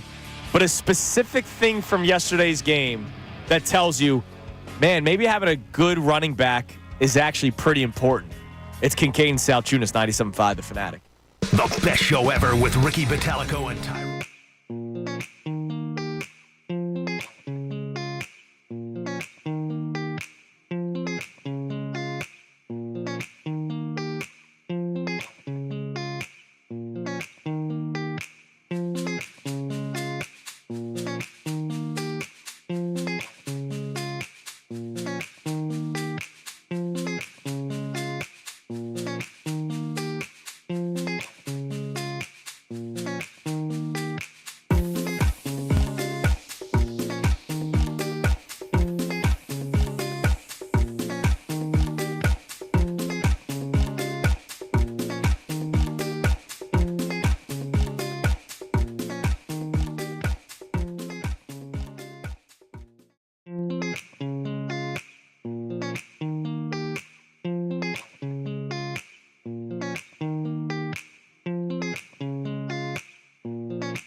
747 on Kincade Salciunas, 97.5 The Fanatic. We got the Monday morning radio host segment coming up at 8 o'clock where we react to a couple of the clips from Nick Sirianni's post-game press conference. Our expertise, how people are behind microphones, not necessarily how people are on the football field. So that's our expertise. Hey, we have another expertise. What do we got? I'm going to tell you this. 59% for Connor and I in our picks every week. Andrew Salciunas, nice. 69%. Nice. At 22-10. Yeah, I'm having a good year. We're 19-13. You're having a good year. I'm going to tell you, halfway through a football season, 59 and 69%. First of all, most people do not get to 59, let alone 69. Yeah. I mean, that is you win the Super Contest every year out there in Vegas, you're probably going to win the Super Contest around 62%, 63%. So you are on a tear right now. Yeah, just keep betting Jahmyr Gibbs is over. Until Vegas realizes that he's their running back between the 20s and they keep on having his over-under in the 60s. Do you get the email from, God, I can't think of the name because I deleted Shapiro? it. This guy says we're cowards. Oh. Betting on that my picks of the week. He goes, you're being a coward betting props. What? I told him, I said, I'm better betting individual player performances than I am betting. Well, he says he said a pick segment should be against the spread and overs. Whoa. There's cowardly ways of making money? That's what I say. Money's money, baby. I've won $97.10 the last 3 weeks. There was such thing as easy picks, 4 of them. Then everybody would do it, and everybody would be rich. He says a pick. Now I'm going to paraphrase because I deleted his email. What? I answered his email though, and I thanked him for listening. And said, he goes, "You guys are such cowards." He goes, "A pick segment on sports radio is against the spread and over/unders, maybe, but against the spread is what you're supposed to be picking." I'm like, I would rather say to people, "Here's what I like. Here's what I'm betting on my BetParks app. Here's how I'm going to try to win money." Feel free to join me if you want, but right now, 59%, I'm feeling really good about that. That's the weirdest thing I've ever heard in my life. He says it's a cowardly way to pick. All right, then don't take our prop bets and don't win money. Right, I mean, I'm like, I don't understand it. I've never heard of said, cowardly ways to win money. Now, what I would give him credit is, he did say to me when he responded, so I go into my, I can go into my old mails, 66. He's 66, so he's more of a traditional. Remember, guys who are 66 didn't grow up gambling on apps and didn't grow up gambling on prop bets. Unless they were in a casino, they weren't able to play prop bets. Brendan, how old are you? 30 years old. John, how old are you? I am 59. What am I saying? What dollar is this? That's $5. Brendan, what's this? Good old Abe Lincoln. Wait a minute. So how much is it? $5. So wait, you guys are two different ages, but this is the same amount of money for both of you? Interesting. 66 years old or not. If you're winning money, you're winning money. By the way, feel the crispy. I went to I see the crispy. same ATM. I don't even have to feel it. I can tell. By the way, you said same ATM. You were the he goes to the mint factory. The Westchester Bank of America has some really good crispy. You got good banks out crispy ATM. Yeah, I don't walk into the good banks. All right. Why it's so great to have Saquon Barkley. So I want to credit Ruben Frank for putting this together in his 10 observations from the game. So he doesn't like me, but I love his stuff. Saquon Barkley yesterday had another spectacular game. 22 carries for 108 yards. That's a 4.9 yards per carry clip. Do you know how many carries for how many yards he had in the first 3 quarters compared to the final drive? He had 15 carries for 51 yards in the first 3 quarters. Okay day. Not the worst thing in the world, but okay day. It's about 3 yards per clip. The final drive, this is what makes him so dominant. 7 carries for 57 yards on that final drive before they benched all the starters. Doesn't matter what part of the game it is. Early, mid, late, when you're trying to burn clock, you can feed the beast 7 carries, 57 yards, and you can matriculate down the field, score a touchdown, and ice the game. That's something that you can. Guys like, look, Kenneth Gainwell had another nice day, but Saquon Barkley, Jordan Mason, when he doesn't get hurt, that you see in the top 5 of rushers, Derrick Henry, these big backs, Josh Jacobs, you can rely on them to eat clock at any time in the game for you. and they could just take over a drive. That's taking over a drive. Well, he 7 did. carries for 57 yards. That's taking over a drive. That drive, let's see, they scored a touchdown, was 13 plays. He carried the ball 7 times, more than half. 85 yards. He had 57 of them in a 7-minute and 37-second long drive. It's nice to have that on your team. I think it's really good to have it on your team. I love the fact, too, the burst. The first down burst Yeah. yesterday from Saquon was great. He kept putting them in. I think the worst one he put them in was the 2nd and 7. It was like 2nd and 5, 2nd and 6, 2nd and 4. It's because that's where Hurts is so dynamic. He's so dangerous because if he sees a little bit of daylight, he can get up there and say, I'll get 2 or 3 yards here, and then we'll roll. Man, I'll tell you, it's looking pretty. Yep. It's looking pretty. Absolutely. All right, let's go to Chris in Delaware. Chris, you're on 97.5 The Fanatic. Good morning, fellas. What up, Chris? What's going on? Oh man, this hour commute to work in the morning is so much better. Yeah, it's nice, isn't it? Like traffic, you're not flipping off as many people. You want to give them the eagle salute, but not the one finger bird salute. Absolutely. Nah, just a great game. Like on offense, like Hurts touched on it in the post game interview, just like finding the rhythm, and it's just so good to see him like sitting in the pocket and delivering the ball like on time and accurate, especially across the middle, because you get the ball to Smith and Brown, as they're moving, you can count on those yak yards. Right. Yeah, like it doesn't have to be shots downfield down the sideline. You can run mesh concepts. You can do stuff where you free up receivers, which is something that Kellen Moore historically has been good at if you've listened to John since the start of training camp. And when you do that, like look at Grant Calcaterra. He had 3 catches yesterday. I don't think there was a guy within 5 yards on all 3 of them. No, he was wide open on those. And that's also credit to Jalen Hurts for finding the open receiver. That is correct. And also having the patience. Yes, a lot of patience. In his check down tree, because Grant Calcaterra isn't the play call most of the time. Absolutely. Yeah, the patience to stay in the pocket, because when he looked good yesterday. Outside, the field goes away. Yep, absolutely, but Chris.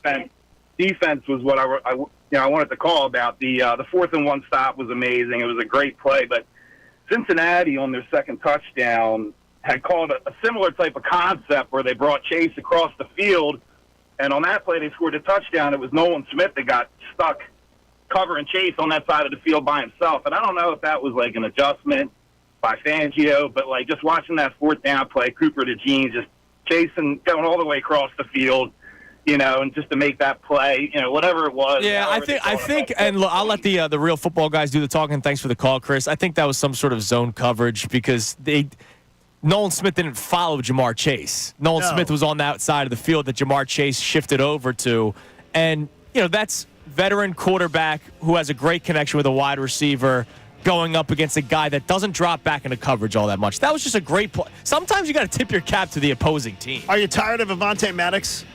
Yeah. Rough day yesterday in his limited snaps. They can't play him anymore. Yeah, rough day in his limited snaps yesterday. All right, coming up next, we have our Monday morning radio host segment where we play some audio from Nick Sirianni's press conference. We react to it. And then Andrew DeCecco does his check-in at 8:10. He breaks down the game for us, a game that he felt very confident in last Monday. So he's been all over this Eagles game for a while now. Hopefully he says the same thing about next weekend's game as well. It's Kincade and Salciunas right here, 97.5 The Fanatic.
Salciunas, 97.5, The Fanatic on this Monday morning, a football Monday, presented by Pierce Phelps, Bryant Heating and Air Conditioning Contractors. Visit nopaybryant.com. Our man Andrew DeCecco joins us at 8:10 to break down yesterday's game. I always love the first question. It's not even a question. Well, it's kind of a question. I ask him for his overall analysis on the game. Yeah, exactly. It's nice and easy, and then I get to put my feet up. So we'll talk to Andrew coming up at 8:10. But we do this every single Monday morning following Eagles game. It is time now for the Monday morning radio host. Now, the Monday morning radio host on 97.5 The Fanatic and 97.5thefanatic.com. All right, this is our expertise where we can break down what is said. Yeah. You know, well, we do this for a living. We're fake football guys, but we're real radio guys. So we break down some of the clips from the press conference. So we start with Nick Sirianni. The first thing he talked about yesterday, the physicality of this football team and the drive that ended the first half, which worked out perfectly for the Eagles. Yeah, I think we have a physical football team, and the team we just played. They're a really good football team. They've won a lot of games, and so I thought that was awesome to be able to do that and be able to go get points off of that and take the time off the clock. Well executed. Great job by Kellen. Great job by Jalen executing that. That's not always the easiest thing when you're taking the clock down. And then unbelievable job in our run game, and we threw the ball when we needed to. So good job there. And look, great job to you, Nick, for probably saying, hey, this is what I want to do. Absolutely. I don't want Cincinnati to have the ball one more at all to end this first half. Now, they had it for 3 plays. They took a shot downfield. It was incomplete. Then they took a knee. But 15 plays, 73 yards, 4 minutes and 46 seconds of clock they ticked off. And this goes back to the defer conversation that Bill Colarulo and I had during the pregame show yesterday. He's pro-defer. It worked in their favor yesterday because they had the ball to end the first half. They scored a touchdown. They started the second half with the ball. They scored a touchdown. They're up 17-10 instead of being down 10-3. Here's why you when you have a team that has given up a lot on defense, the team that scores first, if you like analytics, still is going to win the game more. Mm-hmm. So I don't know why you don't want to take the offense, score first, and work that in your favor. And I wanted the ball first yesterday. I said to Bill because I wanted to burn clock early. Right. Get things going. You've had momentum from the previous week. Keep going. But, look, it worked out. It worked out perfectly. It did work out yesterday. It did. All right, by the way, it hasn't this year, though. No, it has not. Here's Nick Sirianni talking about identity and how it's overblown, Johnny. Identity gets overblown. I really believe that. Like, what's the identity? I've told you guys this a bunch. Like, our identity is play with great detail. Our identity is to play physical with toughness, and our identity is play together. And everything else changes week to week. So that's going to change each and every week. Look, again, today's a pro Sirianni day. It's such a BS answer, though. Yeah. It deserves to be discussed. Yeah, because you can't say just 2 weeks ago, hypocrite, oh, we don't have our identity yet. No teams have their identity this early on in the season. And then 2 weeks later talk about how identity is overblown when you have played to the identity that we have wanted you to play, and it's worked. I would ask you, do the Kansas City Chiefs have an identity? Yes, they do. Do the San Francisco 49ers have an identity? Yes, one of the most successful when they're teams? healthy, yes. When they're healthy. I mean, come on. Stop it. Yeah, identity is real. Identity is real, and if you don't have an identity, you're probably not a very good team. Yeah, and they have one, and they finally got to it. I think Nick just doesn't want to give us sports radio hosts our due diligence or our just due. Oh, that's part of it. Because let's face it, we were right. And that's beautiful. All right, here's Sirianni talking about a man who deserves his flowers today, Fred Johnson. Yeah, good job by the offensive staff. When you have a player of that caliber, because that guy's a stud, and when you have a player of that caliber, you put a lot of emphasis. You think about him a lot. You think about him an awful lot, and offensive staff did a great job of making the game plan around him. And Fred did a great job when he was left, in solo situations with them. So that always takes both. That always takes the, coaches putting them in the right positions and the players going out and being able to execute. We knew that with 91, it wasn't going to just be a one-man job, right? Fred was going to have to do it a lot of the times for the majority of the times, and then other guys were going to have to help as well. I will say, in the Sirianni era, Okay. They have done a tremendous job scheming against like the opposing team's top pass rusher. I believe they have too. They've done great against Micah Parsons. They did great against Trey Hendrickson. Myles Garrett had a decent game, but it wasn't anything crazy. Now remember who that is, though. It's Stout. Yes, big time. No, I mean he's the lead dog on that. Right. By the way, I did have somebody who's an Eagles close person going, when people keep talking about Jeff Stoutland's in on the offensive game plan, like plays and stuff like that, that is not true. Yeah. Like he's not.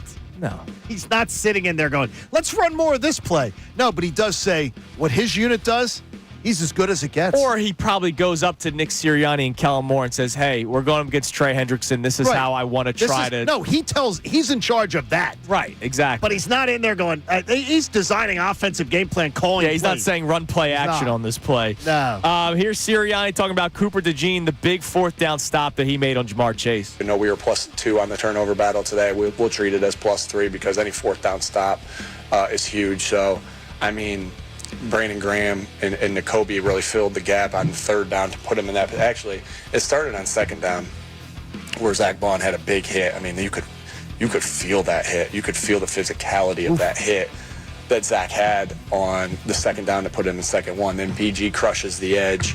Nakobe, again, I obviously haven't watched it yet, but like Nakobe filling the gap there.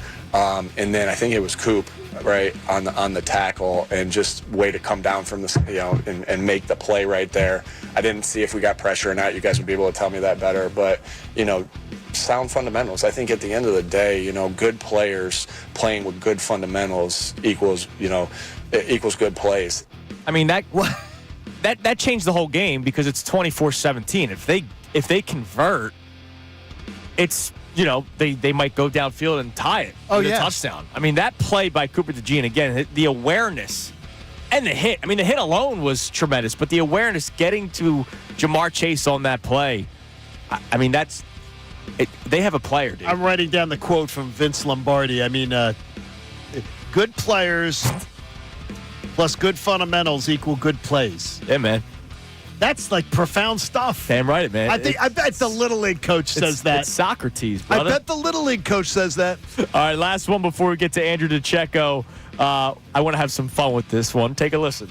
I buzzed my head. All right, shave's a lot different, right? Gonna keep it shaved? I don't know. My wife doesn't really like it, so yeah. All right, so the question was, because Nick Sirianni is a superstitious person, they asked him, hey, because you're a superstitious person, are you going to, shave the head again or buzz the head? Usually you only do that when you're having a mental break, like that Cleveland game. So they're 3-0, post-buzzed head, or 2-0, because it happened after the Cleveland game? Yeah, it happened after the No, it was before the Cleveland Oh, it was game. before the Cleveland game. Remember, it was that's that right. week. That's right. So they're 3-0. With all due respect, and I'm not stepping over the line here. I'm not, taking shots at Nick Sirianni's family. All right? Mrs. Sirianni, the Eagles are 3-0. I don't care if you don't like the buzzed head. So either Nick has to let it grow, keep growing, because it's post-buzzed head, or he has to keep buzzing it. Mrs. Sirianni has to pick which one she wants. I would say he should let my buddy Michael Coletti at Sal's, shape it up, but he should let it grow. If his wife wants his hair that way, listen to his wife. She has to live with him. You've seen, all we have to do is listen to his press conferences. Can you imagine at home? Look, honey, what's for dinner tonight? Chicken? Do you know chickens? Do you know they're a bird? And you know a bird, if it flies and it spreads its wings, look, she's got whatever she wants, she should get. Yeah, but it's the Eagles, man. It has nothing to do with his hair. Dude, I don't know. Nothing to do with it. Don't be superstitious. All I know is the fact is they're 3-0 since the head's been has nothing buzzed. to do with it. They're 3-0. They get the 6 in a row you shaving your head? No. Am I? Yeah. No, Nick Sirianni. I didn't do anything with my hair before the winning started. He did. All signs point to it. All right, that's our Monday morning radio. I felt host naked segment. without my hair last year.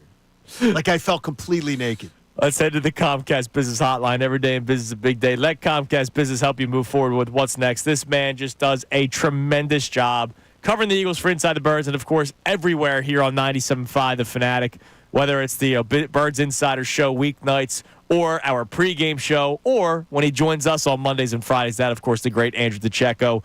Andrew, good morning. As always, first things first, please, the floor is yours. Give us some evaluation on the game yesterday. Hey, good morning, guys. Listen, I think that it's not a stretch to say that was probably the Eagles' most complete performance since the Super Bowl. Saw Jalen Hurts. He was poised and decisive. I thought that they responded well after having the air sucked out of them with that 10-minute drive from the Bengals to start the game. And defensively, they got the stops when they needed to get the stops. They're getting contributions from ancillary members like Fred Johnson, Tyler Steen, Frank Alcantara. Jack Stoll had a really nice block from the Devontae Smith 45-yard touchdown. And Van Sumeren coming in for 4 snaps at fullback. Just thought it was a really complete team win. And really, it's also a testament to the team's backing of Nick Sirianni. After that Browns game, they were at a fork in the road, and they could have very easily went the other way, but they responded and they met the moment. I would be I don't want to give you too many props, but you called it last week. You had absolutely no concerns at all that the Eagles were going to show up with like an A effort versus Cincinnati. Did the game play out the way you saw it? I mean, did you see it that it would be that easy a victory? I didn't think it would be that easy, John, but just being around the team and talking to some of the players coming out of the locker room at MetLife, you just got the sense that there was a collective buy-in. There was a belief that Nick Sirianni had the team headed in the right direction. There was a belief in the defense that Vic Fangio's system was working and players were actually playing faster and they're able to execute and know their assignments. He just thought that this is what it's supposed to look like when everything starts to come together. It took a little bit of time, but it started to seem like to me that everything was starting to come into the picture and come to fruition. And I just thought that the Bengals was going to be that situation where they're going to rise to the occasion, not that type of 20-point onslaught they're going to beat them by. But that's what it's supposed to look like when the team's functioning at its highest level. And I mean, I think right now there's a lot of good to take away from it, and they have a couple of nice games coming up here to build off of it. Now, Andrew, I don't want to call you out here because you know how much I love and respect you, but over the last couple of weeks, we've had the discussion about statement wins. And you, because you are a true football guy, have tried to say that statement wins don't necessarily matter, and wins are wins. Nick Sirianni says it himself. There's no such thing as an easy win in the NFL. But you just said it. After that win against the Giants, there was a little bit of a different spunk in that locker room. You saw that win yesterday against the Bengals. I bet you there's a little bit of a different spunk in that locker room. Do you believe that statement wins might actually matter a little bit more for the guys inside as well? Perhaps, but I think more so when you hear the Joe Burrow versus Jalen Hurts and Eagles have never won in Cincinnati and all that talk surrounding the game, hey, you're going to have a little bit more juice for that. That's probably their best opponent that they faced to date, the most well-rounded opponent.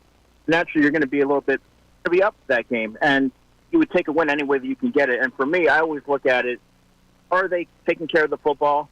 Are they getting off the faster start? Certain issues that have been plaguing the team, if you're able to check off most of those boxes, I think that if you're the Eagles, and especially me as a journalist, you take that as a win. I don't necessarily look at the size of victory, the margin of victory, as something that I think that a lot of people take into account, especially inside the building.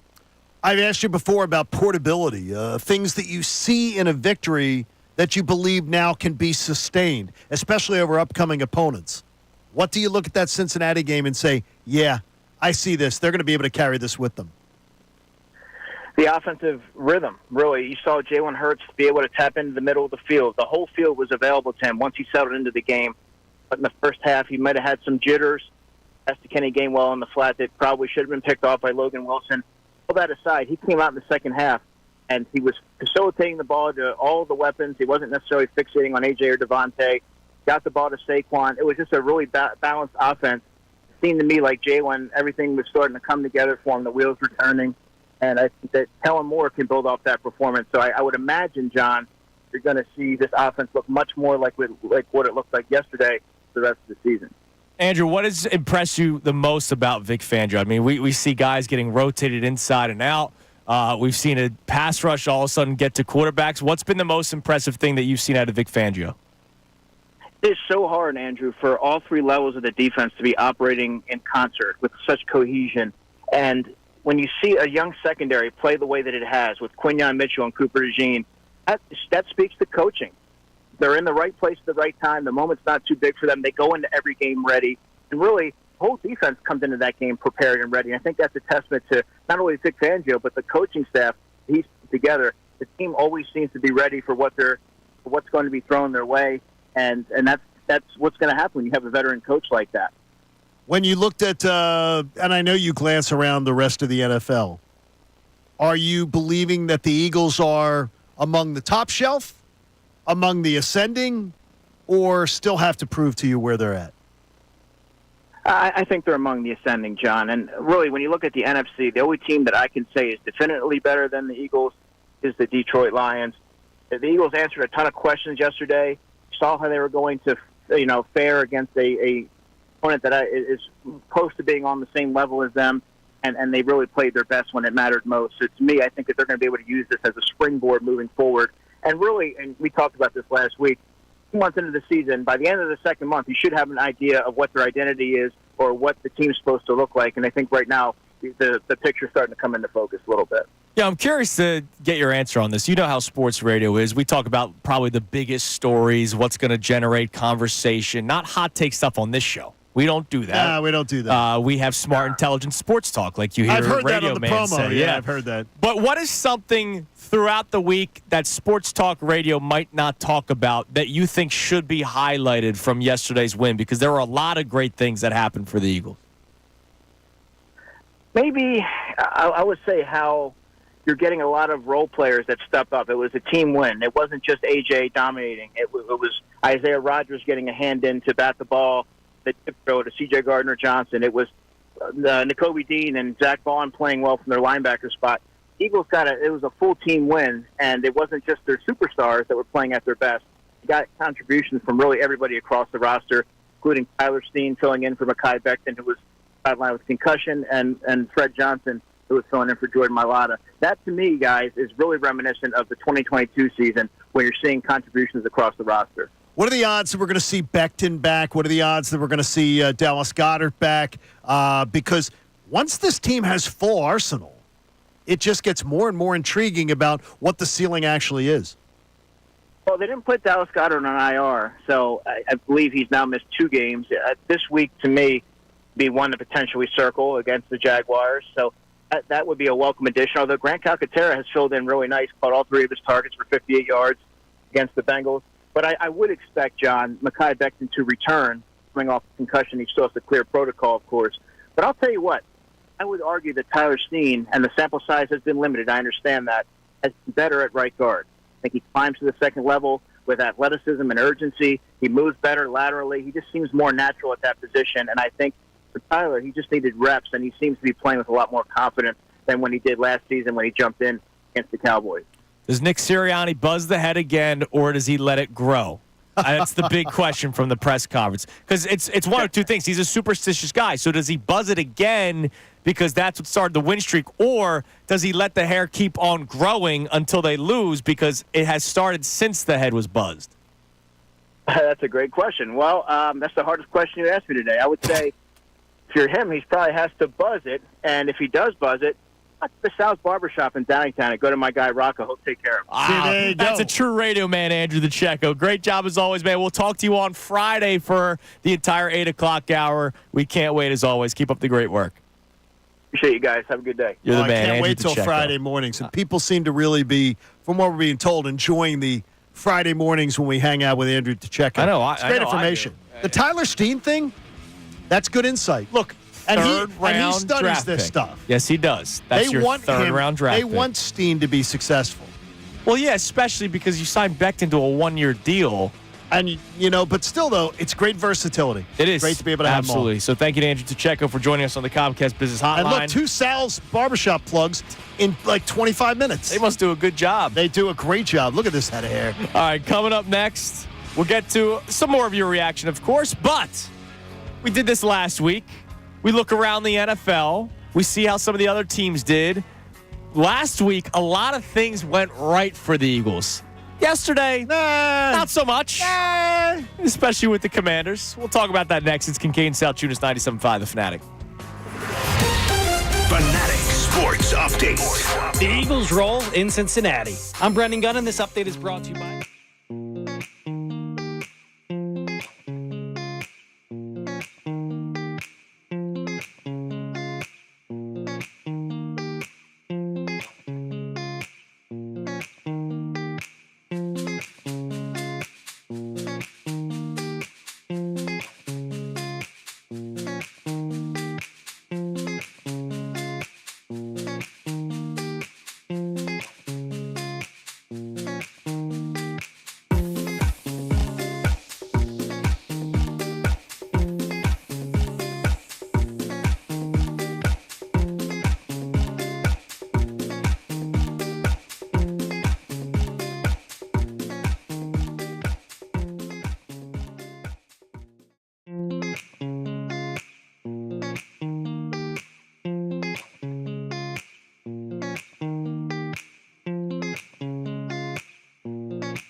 is 8:30 on Kincade Salciunas, 97.5 The Fanatic on this beautiful Monday morning.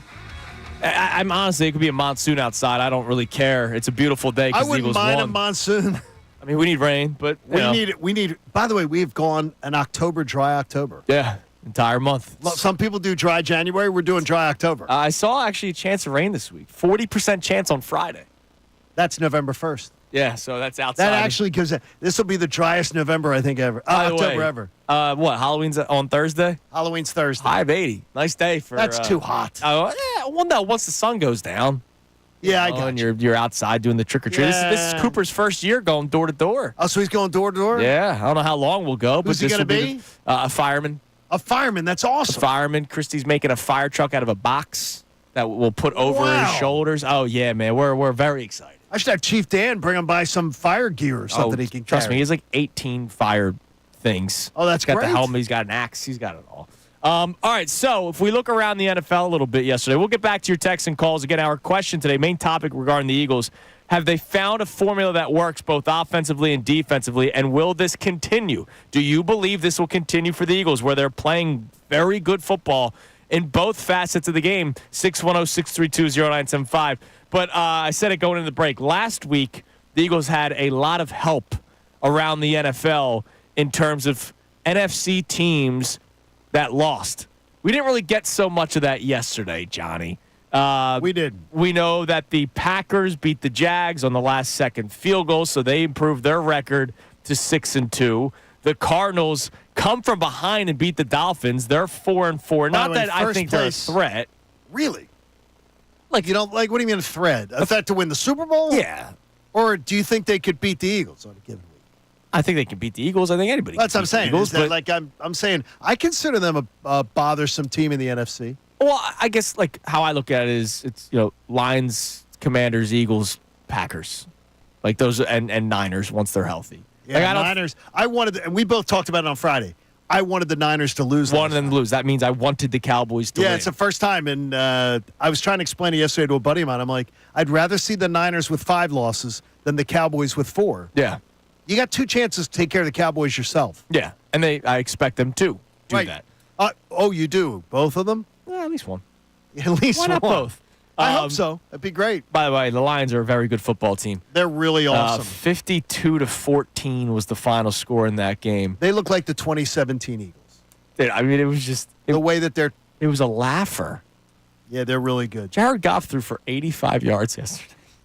Jared Goff, game manager. If I told you that a team scored 52 points and the starting quarterback threw for 85 yards, you would guess that he got hurt and the backup came in and played really well. Oh, of course you would, yeah. But no, that wasn't the case. Jahmyr Gibbs ran for 127 yards and a touchdown. David Montgomery, 33 yards and a touchdown. Goff throws for 3 touchdown passes. David Montgomery throws for a touchdown pass to Amon-Ra St. Brown.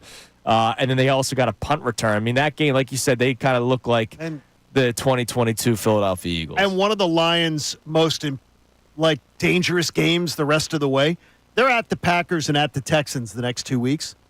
They're at the Packers, and Jordan Love gets injured again yesterday. Now, I believe they're saying it's a groin issue, not a knee issue. Okay. But he had to leave that game yesterday. And then you saw Malik Willis, who everybody, says sucks.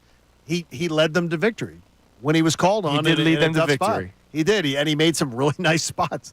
Made some really nice throws. Still not terrified of Malik Willis. I'm not, but the thing is, I'm worried about the Lions in that regard because I was thinking, they can take a loss when they visit the Packers. I'm still dreaming number 1 seed scenario. Yeah, as you should. You're only a game back. But the win at the Packers is one that I was saying, okay, Packers are winning that game with Jordan Love. Now, that could be trouble. Falcons beat the Bucs, so either way, you wanted one of those teams to get a loss, and that's what happened. Falcons hold the tiebreaker now, winning both matchups. Yes, So and they are in 5-3, and they're the only team in the division that can catch them, probably. right?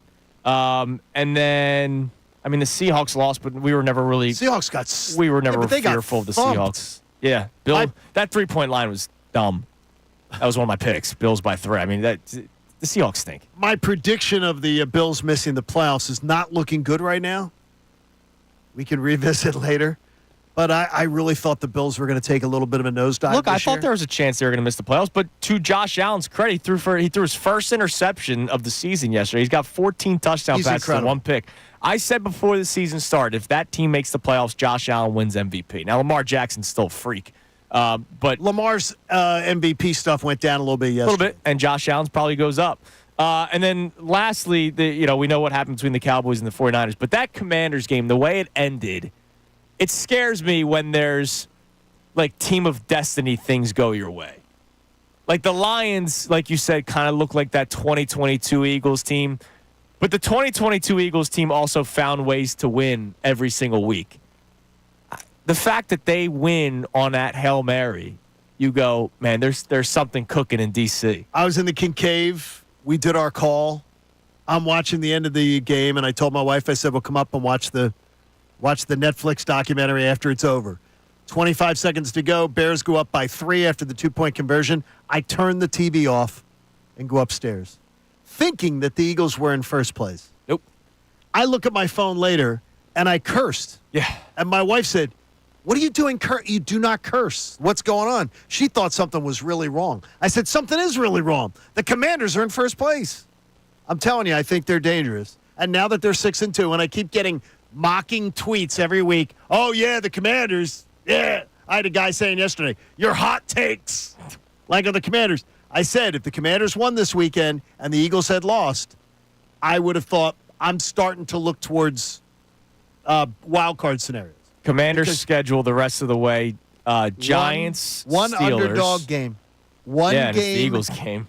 The Eagles game in Philly, where they are projected to be an underdog. Giants, Steelers, Eagles at the Link, home against the Cowboys, home against the Titans, in New Orleans, home against the Birds, home against the Falcons, and they close out the season in Dallas against the Cowboys.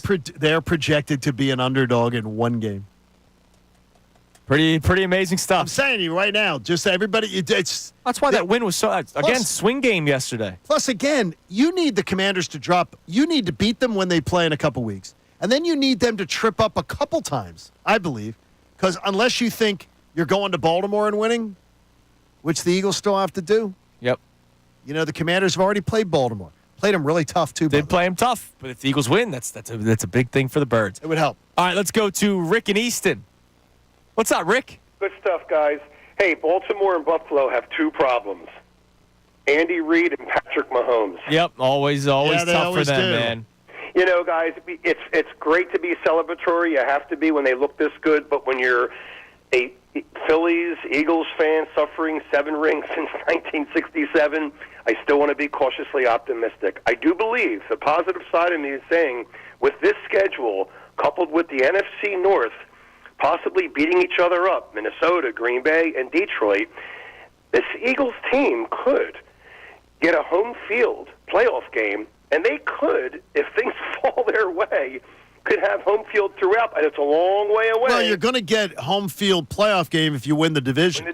Washington is going to be tough to beat out in this division, though. Yeah, they will, but let's not forget when the pressure starts coming on, you got a rookie quarterback who's a little banged up.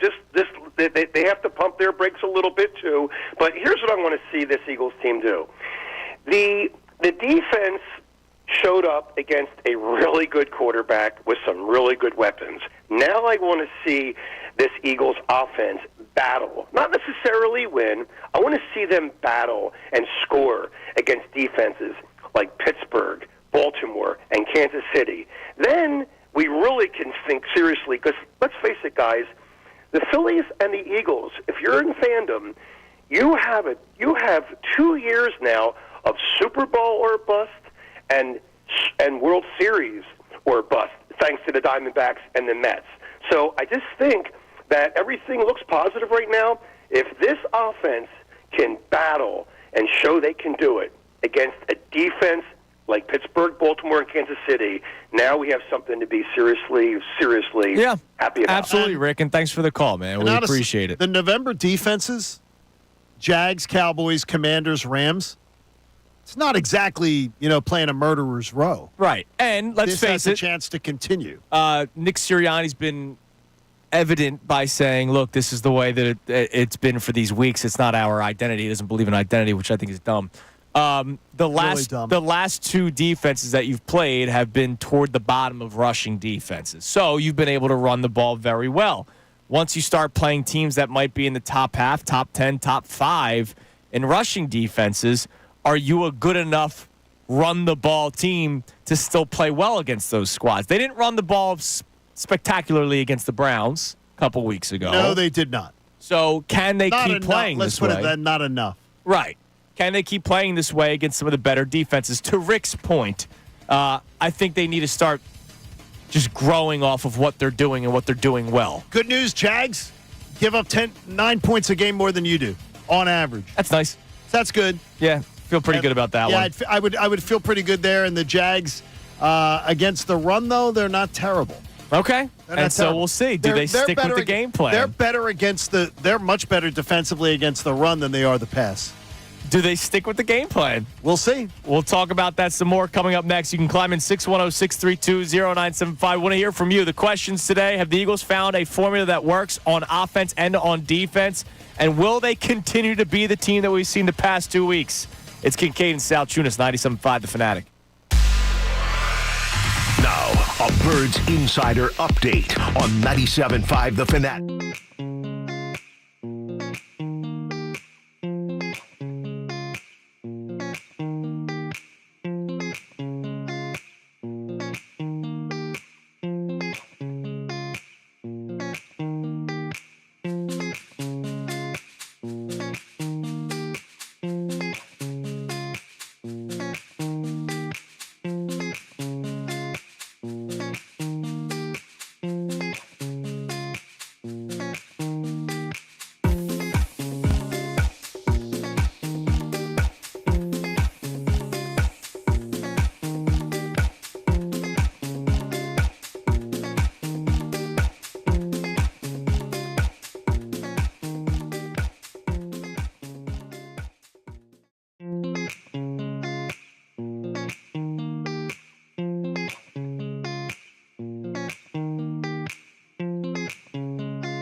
Monday morning. It Doesn't has it been feel so much good? fun. Dude, today's been an absolute blast. So much fun. Like, show's been flying by. It's been great talking to everybody on text messages and emails and callers and tweeters. It's been freaking awesome today, man. And that's what happens. And look, I wasn't trying to get an aha moment on Andrew Pacheco, even though I do believe it was an aha moment.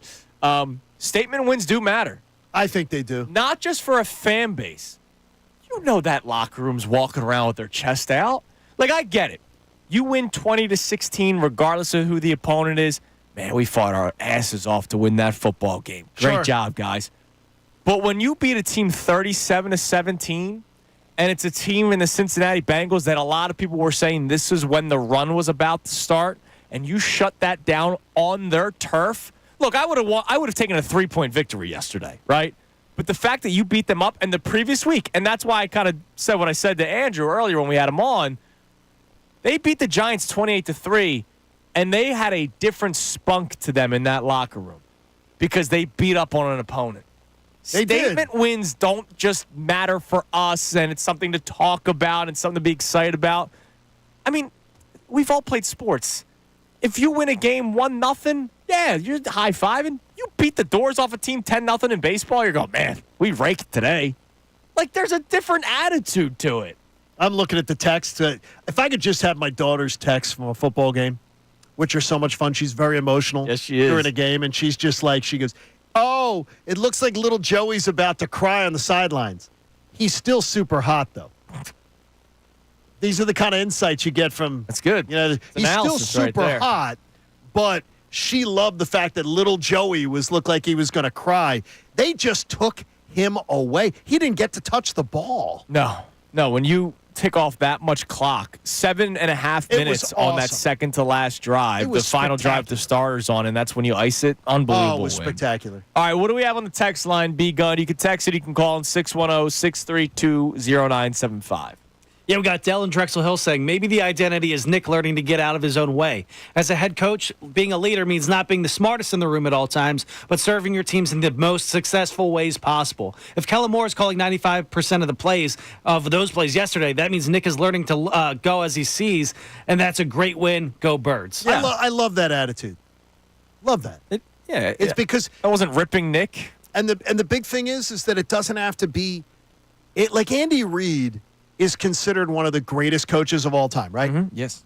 He's never touched his defense. No.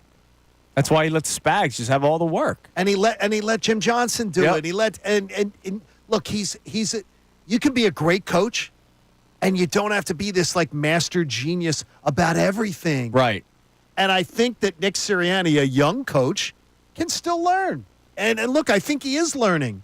I think he's learning as he goes. And by the way, I admire him for it, and I applaud him for it, and we applauded him today. He's taken a lot of bullets in the last few weeks. He's gotten a lot of praise and deservedly today. so. Yes, he's earned them. Yes. But he's gotten a lot of praise today on the show, and he's earned that too. It can be both ways. He might not get it from our next caller. What up, Graf? What's going on, brother? What are you doing, Graf? Hey.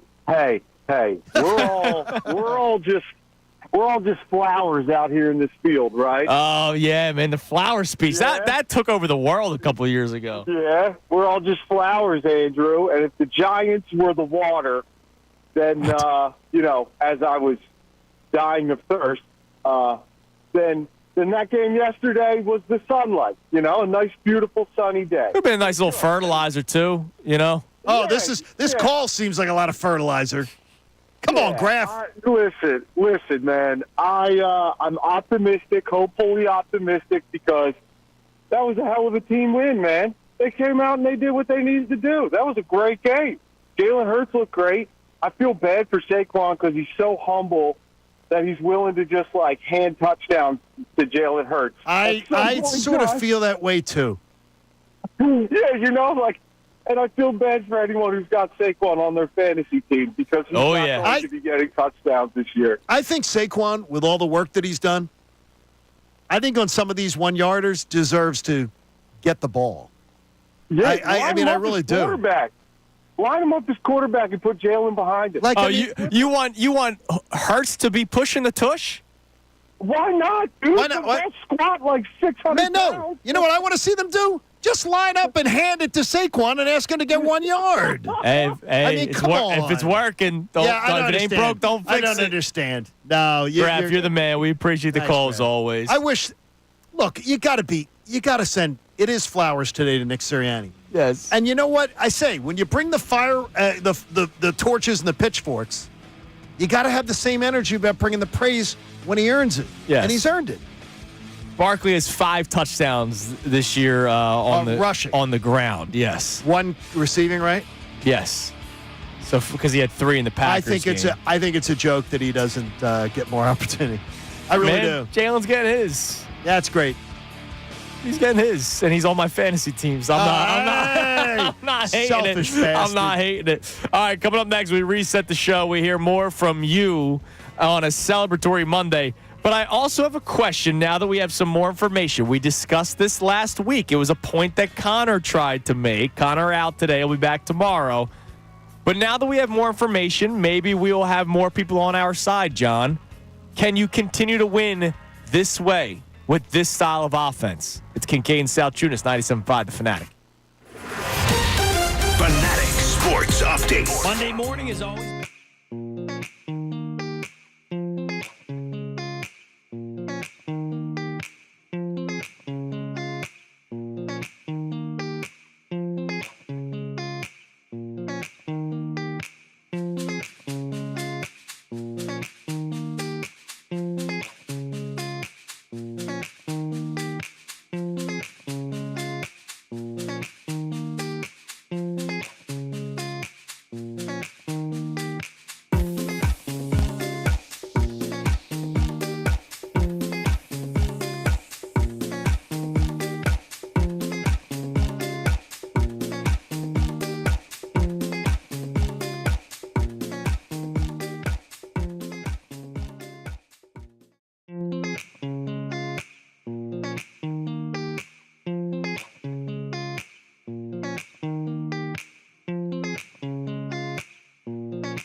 It is 9 a.m. on Kincade Salciunas here on 97.5 The Fanatic on a football Monday, a victory football Monday, where we have just been in a great mood all day today. No arguments, no nothing. Football Mondays on The Fanatic, presented to you by Pierce Phelps, Bryant Heating and Air Conditioning Contractors.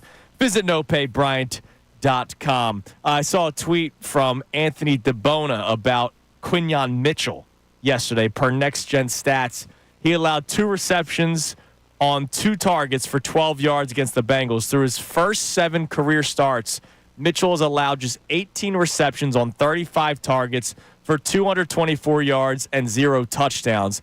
And our man Slippin' Benny quote tweeted and said, Joe Banner is not sure what to make of this yet.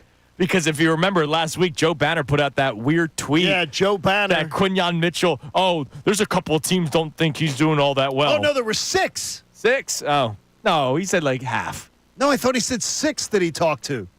Not a couple teams that have questions about him. Oh, those numbers, the numbers can lie. You know what else can lie? The unemployment line, Joe. Because everybody's got your phone number. All those teams, they got your phone number. Yeah, he must have missed on Quinyon because Quinyon's doing pretty well for himself. Here's what I don't get. Why is Joe Banner waking up in the morning wanting to go pee on the fire hydrant about him? Like, why? What is it except engagement, which he probably needs because he doesn't have a check mark. Because NFL teams aren't calling him. He's not an engagement farmer. No, he's an engagement farmer. He doesn't have the check mark. He doesn't get any cash for it. Yeah, but he's an engagement farmer. He wants to be relevant. I didn't see him. I'm scrolling through his Twitter. He didn't tweet anything about the Eagles yesterday. I think you should go to Trader Joe's and just start talking to people. Because the NFL teams have lost his number. Hey, those people are all really nice at Trader Joe's. They are. They're very, very nice. Nice. By the way, flowers, Trader Joe's. Oh, yeah. It's a great spot. That's a great pickup. Absolutely. Bring home flowers for no reason to your woman. She will love, she'll love that. Or, man, you never know. Guys like flowers, too. No, I don't. Don't spend money on flowers. flowers. I'm saying all guys, like other guys. Other guys like flowers? That's fine. Yes. Not that there's anything wrong with that. I can think of flowers. I put them on the kitchen table the other day. Not that there's anything wrong with that. All right. Have the Eagles found a formula that works for them?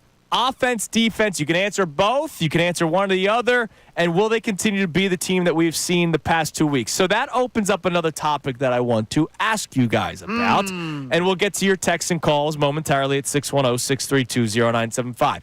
So last week, John, when we had this conversation about the Eagles' identity, run first, don't have Jalen Hurts do too much, the obsession with chunk plays, explosive plays. They need to get out of their own way with that obsession. And they did that yesterday. Only 2 passes were attempted of 20-plus air yards. The touchdown pass to Devontae Smith, which, by the way, was set up perfectly by the Eagles' offense that day. Pre-snap motion, play action, throw downfield to Devontae Smith because the defense had to be ready to defend the run because they had been all day. By the way, our buddy Charles Davis, who talked about that, is, watch during the course of the game. He was saying there are things we're seeing today out of both of these teams that they don't show on tape. Yeah.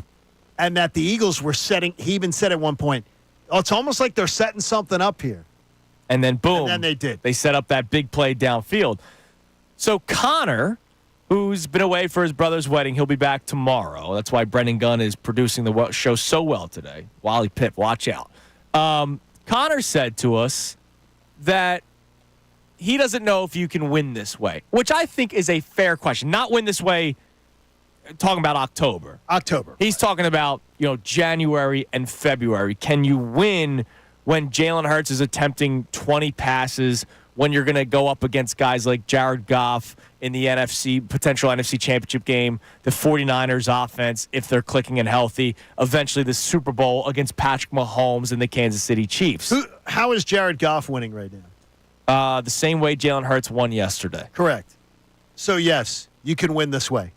This is an obvious answer.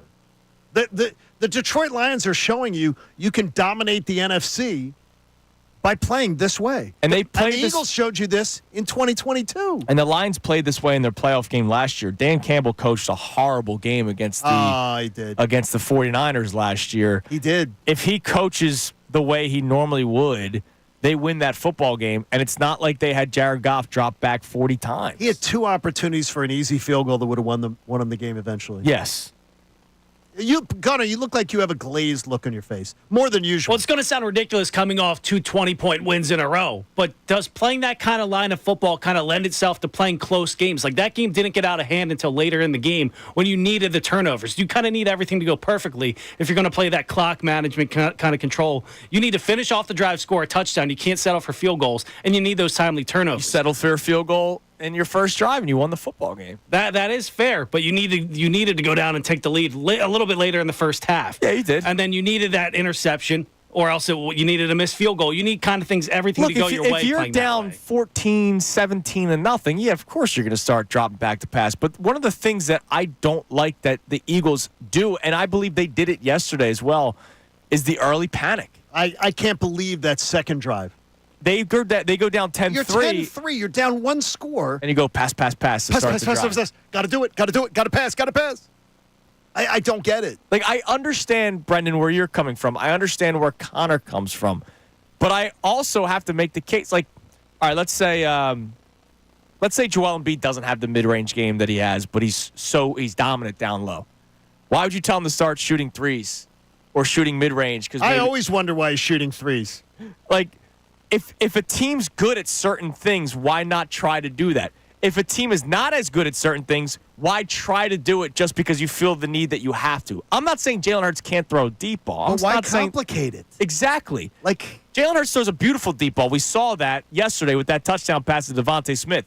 But when you throw 6 deep balls in a row, or that's all you're doing, and they're not even worried about you running the football, they're going to have a safety helping out. That was one-on-one coverage. You softened because them they up. had to do it. You softened them up for the kick to the balls, and that's what happened. I don't know if there's any softening up for that for a kick to the ball. Well, you soften them up for it, I can tell you that. So can you win this way and not win a game in October? We're talking about the big picture. I still believe yes. I do too. John says yes. I wonder, with more information, now that you saw them beat a potential playoff team yesterday on the road by 20 points, mind you. I mean, didn't you feel comfortable in the fourth quarter? Yes. I did. I will say, I think the minute that they stopped them on the fourth down play, and got the turnover downs, I thought at that point, I'm like, okay, they've demoralized them, it's done. And then they, just sucked the life out of the room. Yeah. With the, keeping the ball away from them. Yeah, I mean, I thought that was obviously one of the bigger moments of the game, and that's credit to Cooper DeJean. It was that and the McPherson missed field goal. Because if McPherson doesn't miss the field goal, it's 13-3, and I think they're throwing the ball like crazy the rest of the game. And that's, to your point, they needed that to go their way. You need that interception at the perfect time. The game was kind of already out of hand, but you need that interception to come on a dumb pass. But the previous drive, when it's 10-3, they shouldn't have thrown the ball as many times as they did. They didn't need they panicked to. a little bit. They went away from their game plan. I said to you on Friday, if you told me right now that they hold the Bengals to the teens, yeah, you did. I'm gonna come in smiling ear to ear because there's zero chance they lose that game, and they were in the 30s. Wow. Yeah, 37-17, unbelievable game. All right, what do we have on the text line, Gunner? You can text in at 610-632-0975. Have the Eagles found a formula that works? Will this continue? And do you believe you can win this way? Which I know that's the biggest thing for a lot of people. Like, the boom or bust nature in baseball. Sure. Can you continue to win by just trying to hit the long ball? It's great when you're seeing pitches well. It's not great when you're not seeing pitches well, which is what we saw with the Phillies in the playoffs. So, can you win this way? What do we have on the text line today? Yeah, we got Pete in Allentown checking in. He says, I'm so happy to be wrong that I picked the Eagles to lose yesterday. I had lost all confidence, but it really seems they're starting to find themselves. Yesterday was the old Jalen, the guy from the Super Bowl year. He found his receivers quickly. This is the best game from the team in over 2 years. I finally feel good about them again. Pete in Allentown. Here's the only thing with Pete on that one. I think the opposite about his receivers. I think he found his receivers slowly yesterday. Well, he let the play develop. His poise in the pocket yesterday was outstanding. And I think like the Calcaterra plays or others, I think he took the time to really survey the field. Yeah, the Calcaterra play, I felt like he stood in that pocket for 10 seconds, and I'm not complaining. By the way, did you see that pocket? Yeah, it was beautiful. I could have stood in it. Yeah, it was beautiful. And that's the thing. One of my problems with Jalen the previous week, even though they beat the Giants 28-3. Sure. we said this is the style of offense that we think is best for the Eagles moving forward. But he has to take those opportunities when they are there for him. We talked about the Devontae Smith 3rd and 3, where he's looking right at him but never pulled the trigger. Fortunately, the next play was the 4th down touchdown pass to A.J. Brown. The Saquon Barkley wide open in the flat, doesn't throw it to him. Fortunately, a couple plays later, you push your way into the end zone. But you have to take those opportunities when they're there. Right. He did that yesterday. When Kyle Katar is wide open, he takes that opportunity. When A.J. Brown was open, there was that one play, the 3rd and 18? Because there was the penalty, the unnecessary roughness by Steen. Which, by the way, I sort of had no problem with. Yeah, because you saw what happened to Devontae Smith earlier in the year. Correct. When and he to got me, clocked. To me, I always question intent. When I look at a penalty, I'm like, is it a penalty because you're being a selfish guy? Or is it you're doing a penalty because you're trying to send a message?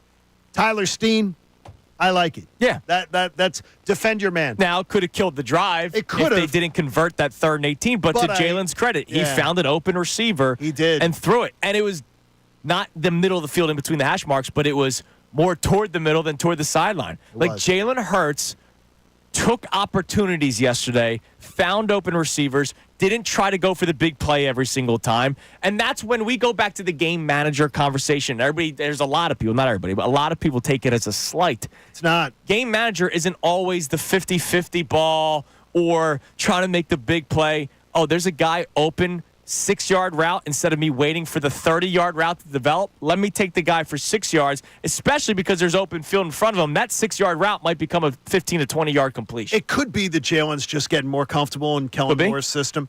Or the fact is, what I know it is, this is more of what Kellen Moore wants to do. This is more the Kellen Moore offense. I feel comfortable with that. Yeah, I think it's safe. I mean, we started to see it last week against the Giants. It was their best game just up until that point. Under center in the shotgun, under center in the shotgun, shotgun, under center, back to shotgun. That's Kellen Moore's offense, not Nick Sirianni. Drives where they go, we're going to run the football here. Yep. Numerous times. Right. It was just perfect yesterday. It was so good. Let's go to Dell in Germantown before we get back to some text messages. What's up, Dell? Hey, how you doing? Can you hear me? Yes, buddy. How you doing? I'm doing great. You know, with the Eagles, they need to continue to play this way. Jalen Hurts, his first year as a starter, when they were like more into the run game, like the first half of the season, they were pass happy, but then when they started running, they started winning games, got into the playoffs. Yep. The Super Bowl season, they were running the ball more. Remember, we were always talking about time of possession, how they dominated that, and how they were keeping the other team's offense off the field. Yep. It's like, I don't know why they go away from it, but when they run-heavy team, they win most of the time. And they had a stat the game. I think when Jalen Hurts, when there's more run plays than pass plays, Jalen Hurts is like 14-1 or something like that. Yeah, I mean, when it's when this team relies on that, it's much better. It just is. It's much better. And I just hope they continue it, because it feels like when we start having some success, for whatever reason, they switch it up and they start becoming pass heavy. Like, if you look, I think Jalen Hurts had maybe 25 passes. I think Burrow had like 15 passes more than them. They had pretty much the same amount of passing yards. I just think this run heavy offense, it just works. I mean, they might not want that in today's NFL, but it's been proven by this team. That's how they win. I mean, yeah, and that's the thing. Like, everybody keeps on saying today's NFL, and thanks for the call, Dell. And I understand it. Look. Okay. I understand why somebody would say today's NFL pass happy. I get it. Look at the final 4 teams of the playoffs last year. Look, I know Patrick Mahomes, dynamic quarterback. Lamar Jackson, dynamic quarterback. Jared Goff deserves a lot more respect than what he gets. And, Brock Purdy's becoming a starting quarterback in the NFL. What else do those 4 teams have? They have a run game. They do. They lean on, too, by the way. They have linebackers, like legit linebackers. Do we now? It looks like it. Are you starting to feel like it? It looks like it. I'm not going to say they're like elite, but with Vaughn, Nakobe Dean, I mean, Nakobe, who was taking a lot of heat, shows he is looking like he belongs. Yeah, I mean, I'm not going to say that they're as good as those 4 teams. Exactly. No, they're not. But they're coming along, and it's not a deficiency right now. Right. Like, they don't have Fred Warner on their team, but it's not a deficiency. Exactly. It's not like there was a glaring weakness. So I get why somebody would say today's NFL it's so pass happy, but man, you go back to the Eagles Super Bowl in which they lost to Patrick Mahomes. Patrick Mahomes, right? He only threw for 185 yards that game. It's amazing. He ran the football. They ran the football. Now, of course, they had great field position because of the punt and all that kind of stuff and the fumble. But, like, they ran the football in that game. Now, they got 7 points because of the fumble. Yes. Still go back to that. Yeah, it sucks. So terrible. All it's right, such a shame. What do we got on the text line, Gunner? You can text in 610-632-0975. Yeah, we got VT Ron checking in. He says this is a ball control type of offense that will hold on to the ball, but at the same time they can go for the big play when they see fit. I see them being able to win this way because they'd be able to control the ball, control the clock, and this defense is finally starting to settle in on that side of the ball where they can play into that offense, controlling the ball most of the game. By the way, in 2022, now again, I get it. They had a lot of leads, and so that's probably why they ran the football. They had the third most rushing attempts in the NFL that year. The team that got to the Super Bowl. It was because they had a lot of leads. Yeah. Yeah, it was the other way around. It was kind of scoring early and then being able to run the ball. And this time they're running the ball, getting the huge leads, and then running even more. Exactly. Yeah. Let's go to Jack in Philly. Jack, you're on 97.5, The Fanatic. What's going on, fellas? What's up, Jack? Hey, man, look, man, I love where we're at right now, but I don't have faith in Syria. I don't. Why is that? Why is it? Because if we start losing, man, he's going to want to put his fingerprints on it, and I feel like the offense is Kellen Moore's right now, and that's why it's clicking. When we went to the Super Bowl, we had great coordinators. You could tell, like, everybody hated Jonathan Gannon. No. I heard nothing but the guy was an idiot here. No. My bad. I'm talking about on offense. Steichen. You're talking about Steichen. Yeah. No, don't get. I hate that wide nine. I don't know why so many teams use it. I hate seeing it, man. Bend but don't break, man. Oh my God, man! I hate it, man. I hate it. But I do think that as long as Kellen Moore is calling the plays, man, he knows our offense. He knows our players from the division. You know, it's just a really good match. And I never thought I'd say that about Kellen Moore. That's crazy. But I wonder if Sirianni realizes that too, man. Like you say, as soon as they start losing, well, what if they don't lose for a couple of weeks? You know, I imagine they take care of business against the Jags this weekend. I don't see how Sirianni's all of a sudden going to just flip a switch if they lose one game in the next couple of weeks. Not one, but man, it's the NFL, man. So if we lose 2 out of 4, you know, man, he's an emotional guy. Like he's emotional. Yeah. Yeah, like he's not a cool, level-headed guy. So that's why I have no faith in him, man. I'll say this, man, and thanks for the call, Jack. If they lose 2 out of their next 4, I'll be extremely disappointed. No, I'm going to be pissed. Jags, Cowboys on the road in Dallas, home against the Commanders that Thursday night, and then the Sunday night game in LA against the Rams. I don't want to go 2-2. If you go 2-2, I'm not happy. 3-1. Yeah. Maybe 3-1, you're fine. 3-1 might not be good enough to win the division, though. It might not be, but you got to keep on piling up wins at some point. And they're doing it right now. Well, They've won 3 straight games. You don't win a division, you're not playing a playoff game at home. That's brutal.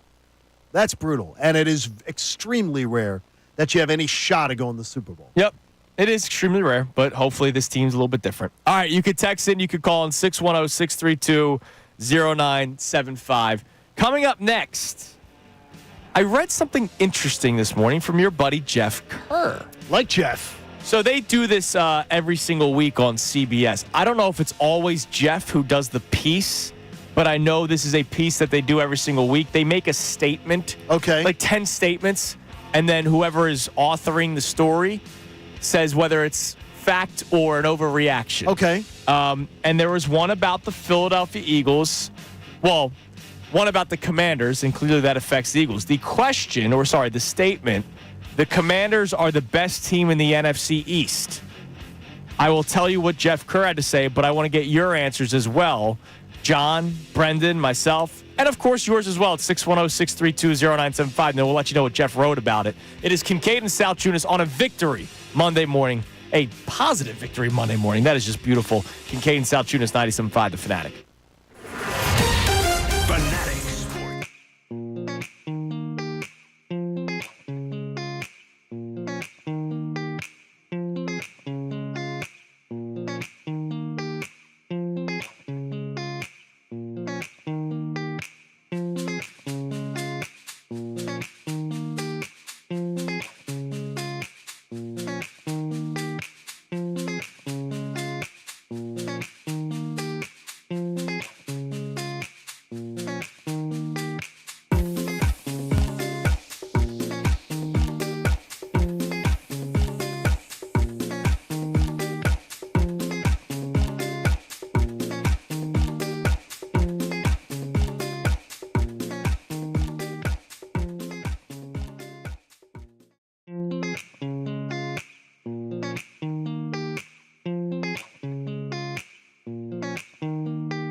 Presented to you by The Bagster. It's a dumpster in a bag. You can get yours today at Home Depot and Lowe's. You need details? Go to Bagster.com.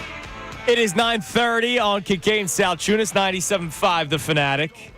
Coming up at 10 o'clock, it's the Mike Missanelli Show with Billy Sirianni and Ray Dunn. I saw a lot of praise for Ray on social media yesterday. Well, praying for Ray. He's in our prayers already. Because he's going to work with Bill today. But real quick, I want to say, did you see the CBS Saturday morning piece? I did. That it was awesome. Amazing. I'll tell you this. If Mike didn't get a ton of downloads off of that. Yeah.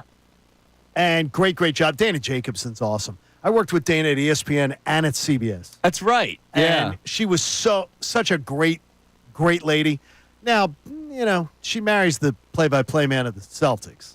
Oh, is that right? So I don't like that. Ooh. I don't especially like that. Okay. But Dana is top-notch. And Mike, a whole new thing. I texted him after a while. I said, that opens up a whole new, a thing for Mike is like sort of like a hobby, a pet project. And that was really well done. Yeah, it was really well done. So really cool to see. So make sure you listen to Mike coming up at 10 o'clock with Bill and Ray. All right, we'll get back to your text in a little bit. But CBS, and again, I don't know if Jeff Kerr does this every single week or if they have a different member of the CBS team. I don't know what Jeff Kerr does a lot, but I keep an eye on him, though. But each week they put out a overreactions article, right, where they have a couple of statements. Like, let me give you one. Bears lost the game well before the Hail Mary. Is that an overreaction or reality?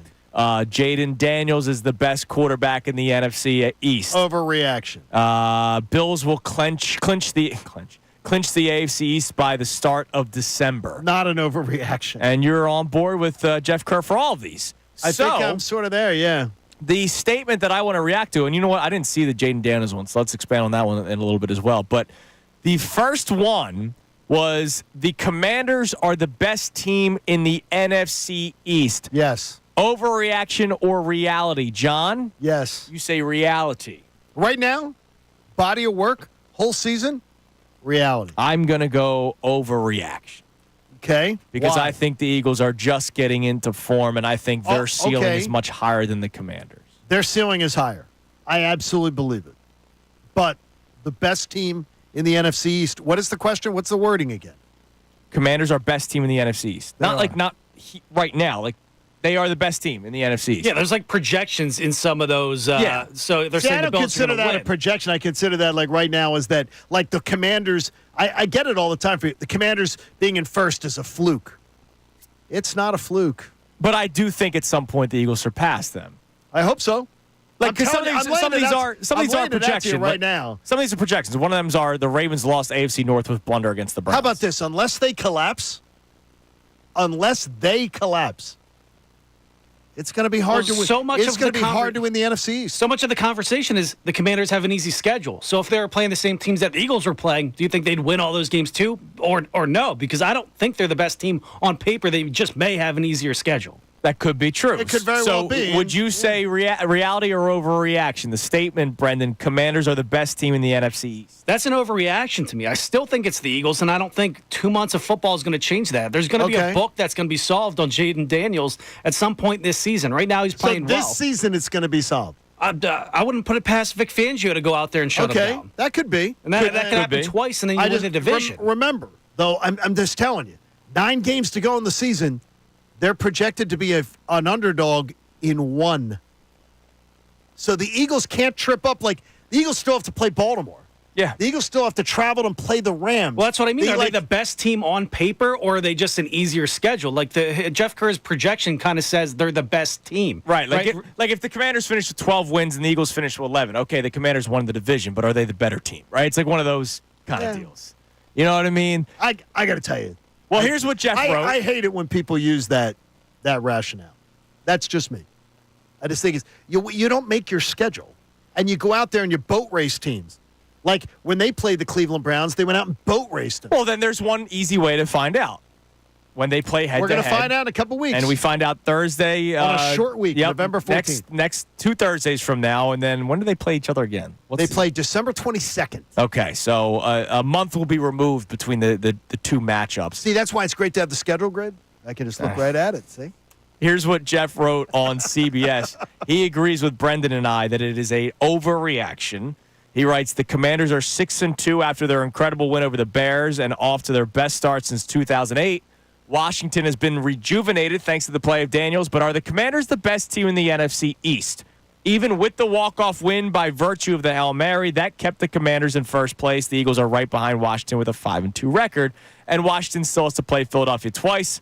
The Bears are still the only team the Commanders have beaten with a winning record, so the Eagles will be a true test to see how good the Commanders are. Do you remember the Eagles went to the Super Bowl and they weren't beating teams with winning records? Yeah, and everybody said it mattered. I'm just saying to you. Okay. He says this is a playoff team, but Washington will be challenged the second half of the season. It's too soon to say if Washington is the best team in the division. Okay. Now, you want me to read the Jaden Daniels one? So he says... Yes, I would like to read this because if you watch Jaden Daniels play, it's a lot of underneath stuff. Yes, a lot. It's a lot of him with his feet. By the way, the stuff with his feet will eventually be taken away, much like with Jalen Hurts. It eventually gets taken away. And defensive coordinators start to do things that they're going to say, like with Michael Vick, like with they say, okay, we're not going to let that happen. It's also not just defensive coordinators. It's your organization, too. That's true, too. Hey, Jaden, you already got a rib injury. Sure. So he also writes overreaction. He says Jalen Hurts and Dak Prescott are still in the division, but Daniels is certainly making his case for being the best quarterback in the division. Through 7 games, Daniels has the division lead in passing yards, yards per attempt, and passer rating. Of course, he's played an extra game than the Eagles. Not forgetting Daniels also has the division lead for quarterbacks in rushing yards and yards per attempt.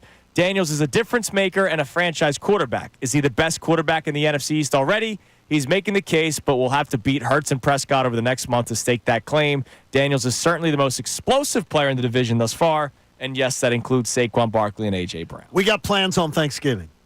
Just glancing at it, we're gonna have to be big Dallas fans on Thanksgiving. Is it Dallas and D.C.? What are the other Thanksgiving games? I can't remember what they are, but it's going to be. Well, your schedule grid doesn't have it. I think the Steelers might be the night game. I got Bears, Lions. We see. I only do the NFC. So you know it's quicker. How about Packers? Googling. How about Packers? What is it? Packers, Dolphins. I got Bears, Lions. Packers, Dolphins, and Giants. Bears, Lions. Oh, it's Giants, Cowboys, man. It's not Commanders. The Commanders play them on the Commanders play the Cowboys on the 24th. Some schedule grid you got there. They play them on a Sunday. Year's grid up. It's the Sunday before Thanksgiving. You have the 2023 tab up. There you go. Giants, Cowboys, Dolphins, Packers, as you mentioned, and the Black Friday games, Raiders, Chiefs. Remember that we had the. By the way, the Christmas Day game last year. The Raiders play nasty against the Chiefs. They do. Tom Alvord gave Raiders plus 9.5 on Friday with his pick. There was. And the Chiefs barely, they not barely win, but they win 27-20. No, they barely won yesterday. What do we have on the text line there, Brendan? Yeah, we got John V checking in. He says, gentlemen, yesterday's game was actually fun to watch. I wasn't concerned at all when they went into the halftime tied. I wasn't concerned at all when they didn't even score a touchdown on the first drive yet again because they obviously got the field goal as well. In the fourth quarter, someone said to me, this is the best Jalen Hurts has looked since Super Bowl. Now, who was that? John V. John, good for you for not being concerned, at least at halftime. When in the first half, the Bengals executed a 19-play, 70-yard drive for a touchdown, a 12-play drive for 61 yards where they got the field goal, a 6-play drive for 44 yards where they missed the field goal. I thought the defense was going to continue to still get gashed. And, oh, by the way, they allowed a 15-play, 70-yard drive to start the second half, and then the defense stepped up. And remember, today when you listen to the best show ever, you can thank me. Yes, you can. Because I had to take... You provided content. I had to take Tyrone off the bridge yesterday. He was on the bridge. First drive. Him and Dylan McTrolin, they were on the bridge. This is atrocious. This is terrible. And he goes, I can't believe you're under... I said, I didn't have any problem with that first drive. And Tyrone starts tweeting at me like, how can you have no concern? And I'm like, because I'm going to watch a football game? Because the first drive doesn't... I'm not going to do it on the first drive. He goes, well, I think that's crazy. And I'm like, okay, votes counted. I got you. I'm going to choose to go, it's a long game. And then the defense got dominant. Now, I will say the 7 third down conversions It wasn't fun. Dreadful. But the thing is, that drive could have been stopped 2 or 3 times. I think it was as much misfortune as anything that it wasn't. But the bottom line is, I didn't think that, I really wasn't concerned by that first drive. I said they're going to be okay. There's no way the fact that Joe Burrow and their high-powered offense had to have 17 plays to get to the end zone. I'm like, okay, Fangio will have a plan. It'll work out. I wasn't concerned about the defense per se. I was concerned about the game plan that you guys wanted being thrown out of a loop where they weren't going to be able to run the ball and control the clock because they were from behind. And they did throw it out of a loop. And they did throw it out of a loop the second drive. The Evan McPherson missed field goal and the drive before that where Darius Slay keeps them out of the end zone with a great freaking play, shows some respect to that man. That would have changed the entire game. Would have changed everything. Their second drive, they panicked. By the way, Darius Slay, you gotta really speak up. That was excellent. That was an excellent play. Fantastic. But when he went out, the secondary even Dude, Isaiah Rodgers, give him credit, man. That was a great play on Jamar Chase. He deflects it into the arms of Chauncey Gardner-Johnson for the interception. He goes toe-to-toe with Jamar Chase down the sideline. That was a big play in that moment. What was the over on Isaiah Rodgers' positive comments today? Because he probably bet it. Bet on himself all season long. Oh, man, after that. He was betting on himself last year, too, when he was sitting on the sideline. He had a big moment yesterday. Yeah, it's great. Come on, man. Love it. All right, coming up next, we have the Kincade Salciunas Key 3 That's best minutes from today's show. There you go. Okay, you just can't help yourself, can you? Go Birds. It's Kincade Salciunas, 97.5 The Fanatic. The best show ever with Ricky Vitalico and Tyrone Johnson.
is 9:46 on Kincade and Salciunas here on 97.5 The Fanatic. We're about to do the Kincade and Salciunas Key 3, but hey, we haven't really mentioned it all day today because it's been a football Monday, and we've been having so much fun talking about the Eagles win. Sixers got on the board yesterday with a W. They beat the Pacers in overtime. Tyrese Maxey just goes off. 45 points in 48 minutes. I know he had a tough time shooting again yesterday. And a slow start to the season. Yeah, but they got the win. There. And look, that's one of the teams that we're going to keep an eye on, the Pacers. So the fact that you didn't start 0-3 is great. Yeah, you get the win there, and now you're hoping to see both Embiid and Paul George on the court together Wednesday night when they take on the Detroit Pistons. So what are the odds? Good win. What are the odds? I think like right now, are you thinking that we're going to get a? I think it's a lock. You see both of them. You think it's a lock? Yeah. Okay. I'm seeing some of the people around the Sixers wondering if we're going to get another Tuesday surprise and go, yeah, it's going to be another few days. That would suck. But my feel is that Paul George probably could have played maybe yesterday. He was on the road trip with them, and then they go, you know what? Let's just save him for Wednesday night when him and Embiid both play. Just a guess. Which I think is why. Yeah. Why? One more night to give the guy some rest. It's been a long season. Yeah, it's been really hard. It's been like a whole. Oh, wait a minute. There hasn't been any season. It is time now for the Kincade Salciunas Key 3 presented by Von C. Brewing Company. Now, the Kincade and Salciunas Key 3. Today's best. That is more like it. They did what we wanted them to do. And what do you know? They played great football. It is so nice to watch a dominant win. And I can't wait to talk about it with my man Johnny Kincade all day today right here on Kincade and Salciunas 97.5 The Fanatic. Johnny, that was awesome. That was absolutely exhilarating. It's the kind of thing you want. It's the kind of way you want to start your Monday. Yeah, going on the road, beating a team. I know their record's 3-4, but they've been playing some good football of late. Was it 3-5 now? They're now 3-5. Yeah, Eagles that's improved to 5-2, beating up on the Bengals yesterday. Yeah. But more importantly, they look the last few weeks very well coached. Yes. The last two games, they look like a very well-coached club. And look, that's after the Nick Sirianni post-Browns game, disaster press conference. He told us then that he looked in the mirror. I actually think he did. Yeah, I think he did. And I think Nick gets some credit, deserves a lot of credit for what we've seen the last few weeks. I'm the smartest coach in the world. Well, I don't want to push it too far. No, I think he does deserve some credit. I think he also deserves some credit for stepping aside. The missed field goal from Evan McPherson keeps it at a one-score game. Then they do the 15-play, 73-yard drive before the first half. They wanted to burn clock so that the Bengals don't get the ball back one more time before halftime. They tie the game at 10, and then they can go right back to what they wanted to do from the beginning, and that was run first.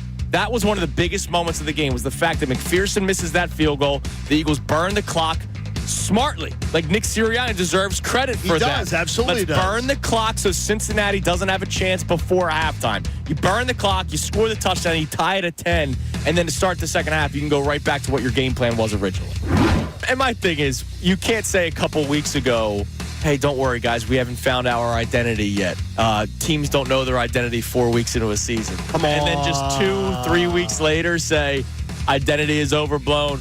Look, Nick, you're in our good graces today. So he is in the good graces. I'm going to go easy on you. Your identity, as he said, physical football team. Your identity is what the organization has told you it is for the last 25 years. And what's that? Trenches. That's been the identity of this organization. So don't give me identity is overblown when that is your identity. That's what the organization's identity has been for the last 20-plus years. Well, there are many in this fan base that I believe really need, I think they need an exorcist. I think they need, I'm going to call my buddy Father Casey, see if he can get some holy water and nice. Get out to people's houses. Because I think some people have the demon in them that they can't realize the calendar has turned to 2024. This is a different team, different coordinators, different year. And that offense is showing you, they're making you slowly a believer. We didn't see that the last 2 months of the season last year. No, we didn't. And it's totally understandable. No, by the way, we didn't see it the first month and a half this year. No. Now, all of a sudden, it's more of what we want it to be. Correct. And that's where, I think we're heading in the right direction. Absolutely. In a big way. All right, that is the Kincade Salciunas Key 3. 3 best minutes from today's show on a Victory Monday. Love it. Presented by Von C. Brewing Company in Norristown. You can check out their Key 3. They got the Stony Creek East Coast IPA, which is an American IPA with citrusy hop notes and a smooth, dry finish. The Uncle Jerry's Wit, which is a Belgian-style wheat beer or wit beer, depending on how you want to say it. And what else do we got there, They got German John? The Helles Golden Lager. It's from Munich. It's like a Munich-style Helles beer, brewed with all German ingredients. You know, nothing says Germany like Norristown. Get on out there and enjoy it at Von C. You're going to feel like you're at Oktoberfest as you're right there on 202 in Norristown. You'll love it. You can visit them online, VonCBrewing.com. Find out where you can pick up your Key 3 from Von C today. By the way, it sucks. The Will Shipley touchdown that gets called poor back. Will got screwed. Dude, he ran like a freaking beast. I didn't know he had that in him. You didn't? A powerful run like that? You didn't know that? No, I mean, see, Not like that, man. I'm a shipmate. I absolutely. I thought you said something. Well, no, I heard something. I heard something. I swear to God.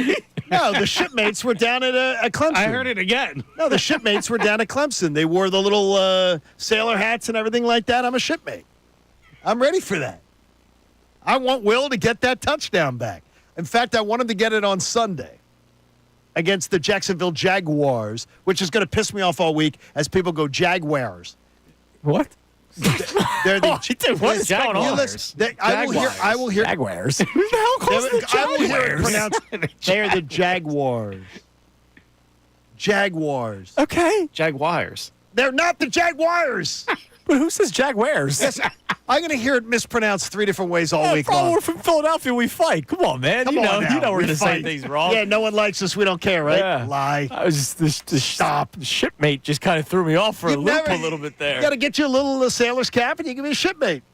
There you go. You're all set. You got the mouth of a sailor, it sounds like over there. My God. My gosh, you're terrible. All right. All of you. Mike Missanelli Show coming your way next. Tell us about the AACR, Johnny. Support life-saving cancer research. Join us and our generous partner, H&H Heating and Air Conditioning, and make a donation today to the AACR, the American Association for Cancer Research. You can do it at 975thefanatic.com/AACR because cancer research saves lives. Damn right, man. All right, everybody have a great rest of your day. That was refreshing, John.